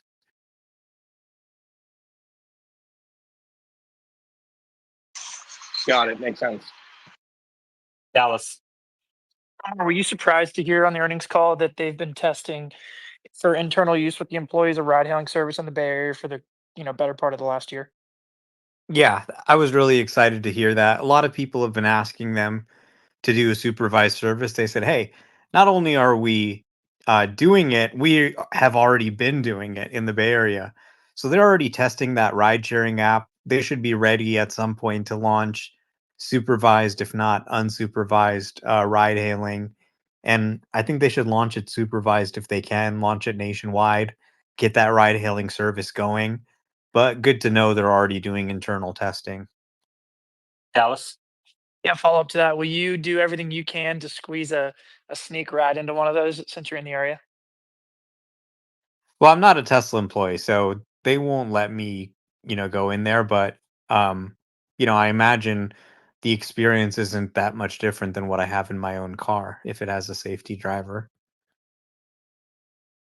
Dude, I've never seen anyone who incorporates feedback as quickly as Dallas does. This morning, Dallas received feedback based on yesterday, which said, ask deeper follow-up questions that moves the discussion forward. And here it is with a follow-up question right away.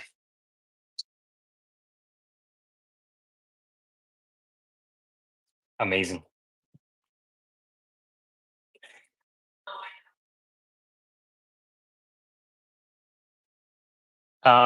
Meta, the information that Tesla has been testing in Palo Alto, what does that indicate to you? Does that make you change your understanding of where FSD or Tesla is with FSD unsupervised, or timeline to robotaxis, etc.? Go ahead. My experience in an area pretty close to Palo Alto is pretty good. And I think a lot of people in this area have a lot of zero intervention drives pretty regularly. So I think it's not crazy to see that. What tells me more is that they have started working out the kinks in like wait times estimation, UI bugs, maybe even like surge pricing, or the network effects you have to be able to allocate where the car should go and where they should station, and trying to reduce wait times with the number of vehicles you have. So I think that's a really complex problem, and you have to kind of start with that. I don't know if they have enough employees to actually do all that. I'm sure they're going to have to expand the beta at some point to solve all those problems, but it's exciting for me to see that they are starting on that, and obviously they've started on that for some time. Machine. Meta, do you think when they've talked about their performance improvement with the critical interventions, do you think they're speaking of a specific geographical constrained area, like California, San Francisco, et cetera, not just in aggregate? I don't think so. I think it's possible that they were focused on that, but I think more likely there's just so many things that are not being tracked on the public tracker, like jerky behavior, the steering wheel moves back and forth, various other things that have improved, and we haven't seen those improve because they weren't being tracked. Machine. I agree with that, but those aren't related to critical interventions, correct? They interchange. Sometimes they say they've reduced interventions by a certain number, and sometimes they say critical disengagements are lower, but I don't know if they're consistent about it when they go back and forth sometimes. Dallas. Yeah, is it notable that they're not seemingly going to make it to the 0.9 of the version 12 FSD model? Like, or is that historically something they've always done where they just make it to 0.9 and then go on to the next one? Like, it seems to me that they're not going to get much past 0.5 in version 12 before they release version 13. Why is that? Omar. Well, the numbers are just made up. You can pretty much just call it whatever you want. 4, 5, 6, 12, 13, 69. That's not, it's just a convention. In programming, when you make the big number bigger, that means it's a major change. If you have a point, that means it's a smaller change. If it's a point on a point, then it's usually just a bug fix. So it's kind of just a communication. It's saying, hey, we believe this is a big new version. And then yeah, I forgot what we were talking about before that I wanted to make a point about. Meta. You can kind of think of it like an organizational tool. It's a way to force alphabetization of your directories where you have data stored, of where code lives, where training data lives, things like that. There's usually some meaning that people come up with to help a lot of people come up with an organizational scheme. Traditionally, when we've seen Tesla bump up the major version, it's been associated with either going from like a single frame to many frames to video or some other architectural slash metadata change. Okay, I'm gonna go to Omar in a second. Omar, don't forget your point. We are at 520 likes. If we get to 600 in the next 7 minutes, we'll keep this space going. Otherwise, we're gonna end it. Okay, Omar. Yeah, so, I heard a lot of people say, well, how can they claim it got, 10 times or 100 times better when the FSD tracker only shows this? Let me remind you once again, Tesla has all the data from all the vehicles. Okay. This tracker has a few people punching in data manually. It's not going to reflect all the data Tesla has. Now, for instance, before FSD 12.3 came out in March, there was FSD 12 FSD 12.1, FSD 12.2, FSD 12.3. They didn't release FSD 12 to many people, but they gave it to me and it sucked. Okay. It was really amazing because you're like, wow, you can really see FSD 12. You can see the new capabilities, but it still had many issues. You were probably actually seeing a higher number of interventions compared to 11. Now, the tracker is only going to start to see people get the version once it's good enough that they feel that it can be released. So, you can say, hey, I had a 10x improvement, but okay, 10x from what to what? So, if you're just really bad, right? If you were 10 times worse last month, then you could say it was a 100x improvement rather than a 10x improvement.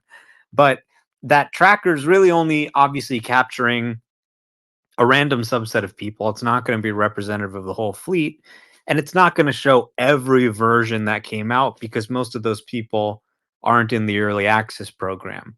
So when Tesla says, okay, well, from January, we had an improvement of this much, what you're really seeing is that when they release it and people start tracking it publicly, they're already feeling like they're getting pretty close to what that limit is.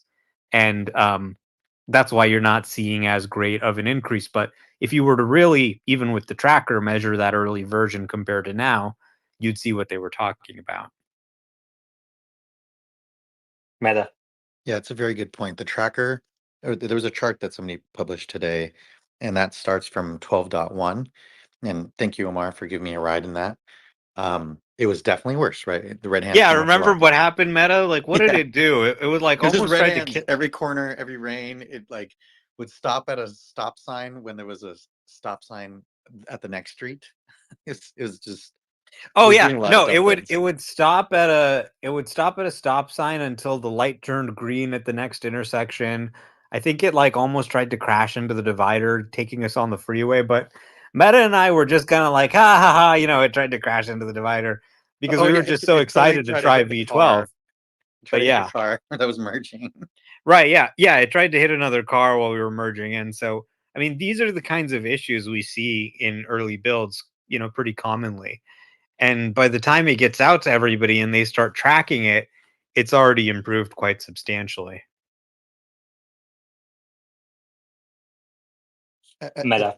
I think the point I'm trying to drive home is getting to 12.1 is a big accomplishment for their team because it's fully end to end. While it may not show for the customer yet, they're trying to show, hey, look, our strategy is working. We were able to get to something, even if it wasn't as good as the thing we had with heuristics, and improve it. It got past where we were with heuristics, and it's continuing to show fruit. Okay, we're at 524 likes. We need 76 more to keep the space going beyond 5 minutes. Dallas with a follow-up question, and then I have one more question. And then I don't know if we're going to get to 600, so we're going to call it after that. Dallas? Yeah, I think we all know that there's a lot of inaccuracies on that tracker, and I think we're all eagerly waiting Omar's. Omar, do you have an update on your timeline? Yeah, I'm working on it, but knowing myself, I might never finish it. Tesla Scope also seems to be working on something. So progress is being made slowly. And, I mean, the tracker is good in the sense that compared to having nothing, it's good. But we just have to keep in mind what it actually is, right? It's just, people typing in what they're seeing.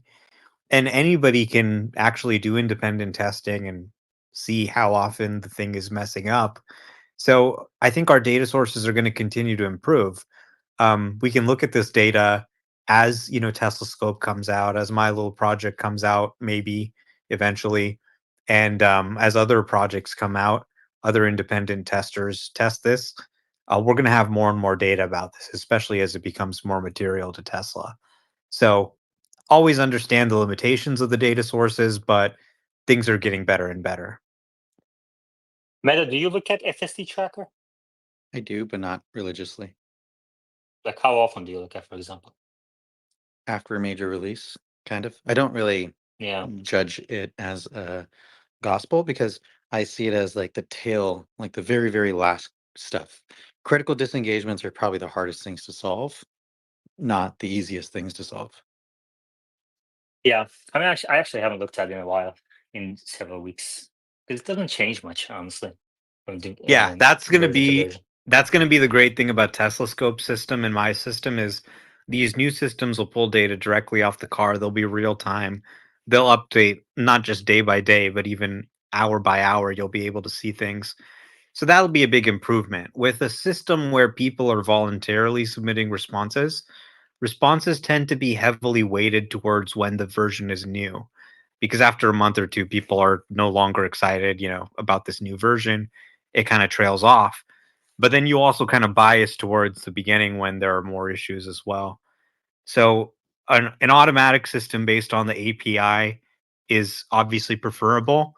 And I'm going to push Tesla to send more data through the API that's going to make it even easier to measure this so that independent third-party testers all across the world can validate and affirm the safety of FSD. All right, thank you, Omar. JC, who is a speaker on the board right now, a regular speaker in the space, just tipped $20 on YouTube.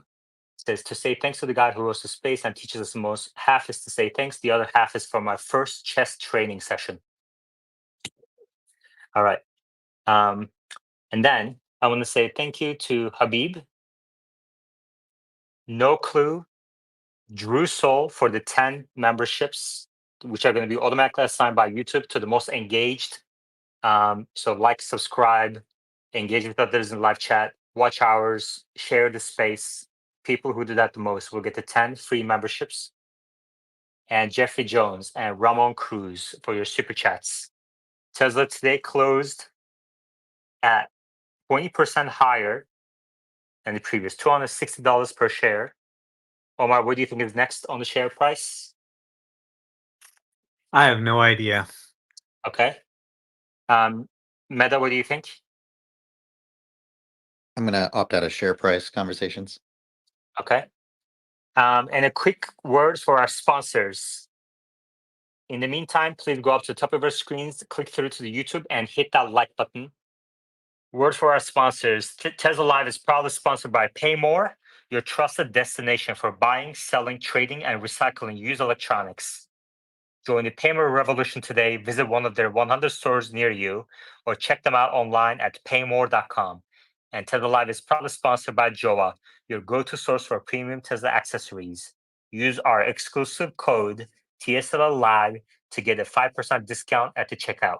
Thank you, Joa and Paymore, for your sponsorship. All right, 530 likes. We didn't make it to 600, so we're going to end it here after 3 hours of space. This has been excellent. We're going to continue these in-depth conversations going forward. I'm looking forward to tomorrow's space. From now on, we're going to start the space. So tomorrow, we're going to start the space at 200 likes. Okay, I'm going to open up the X space.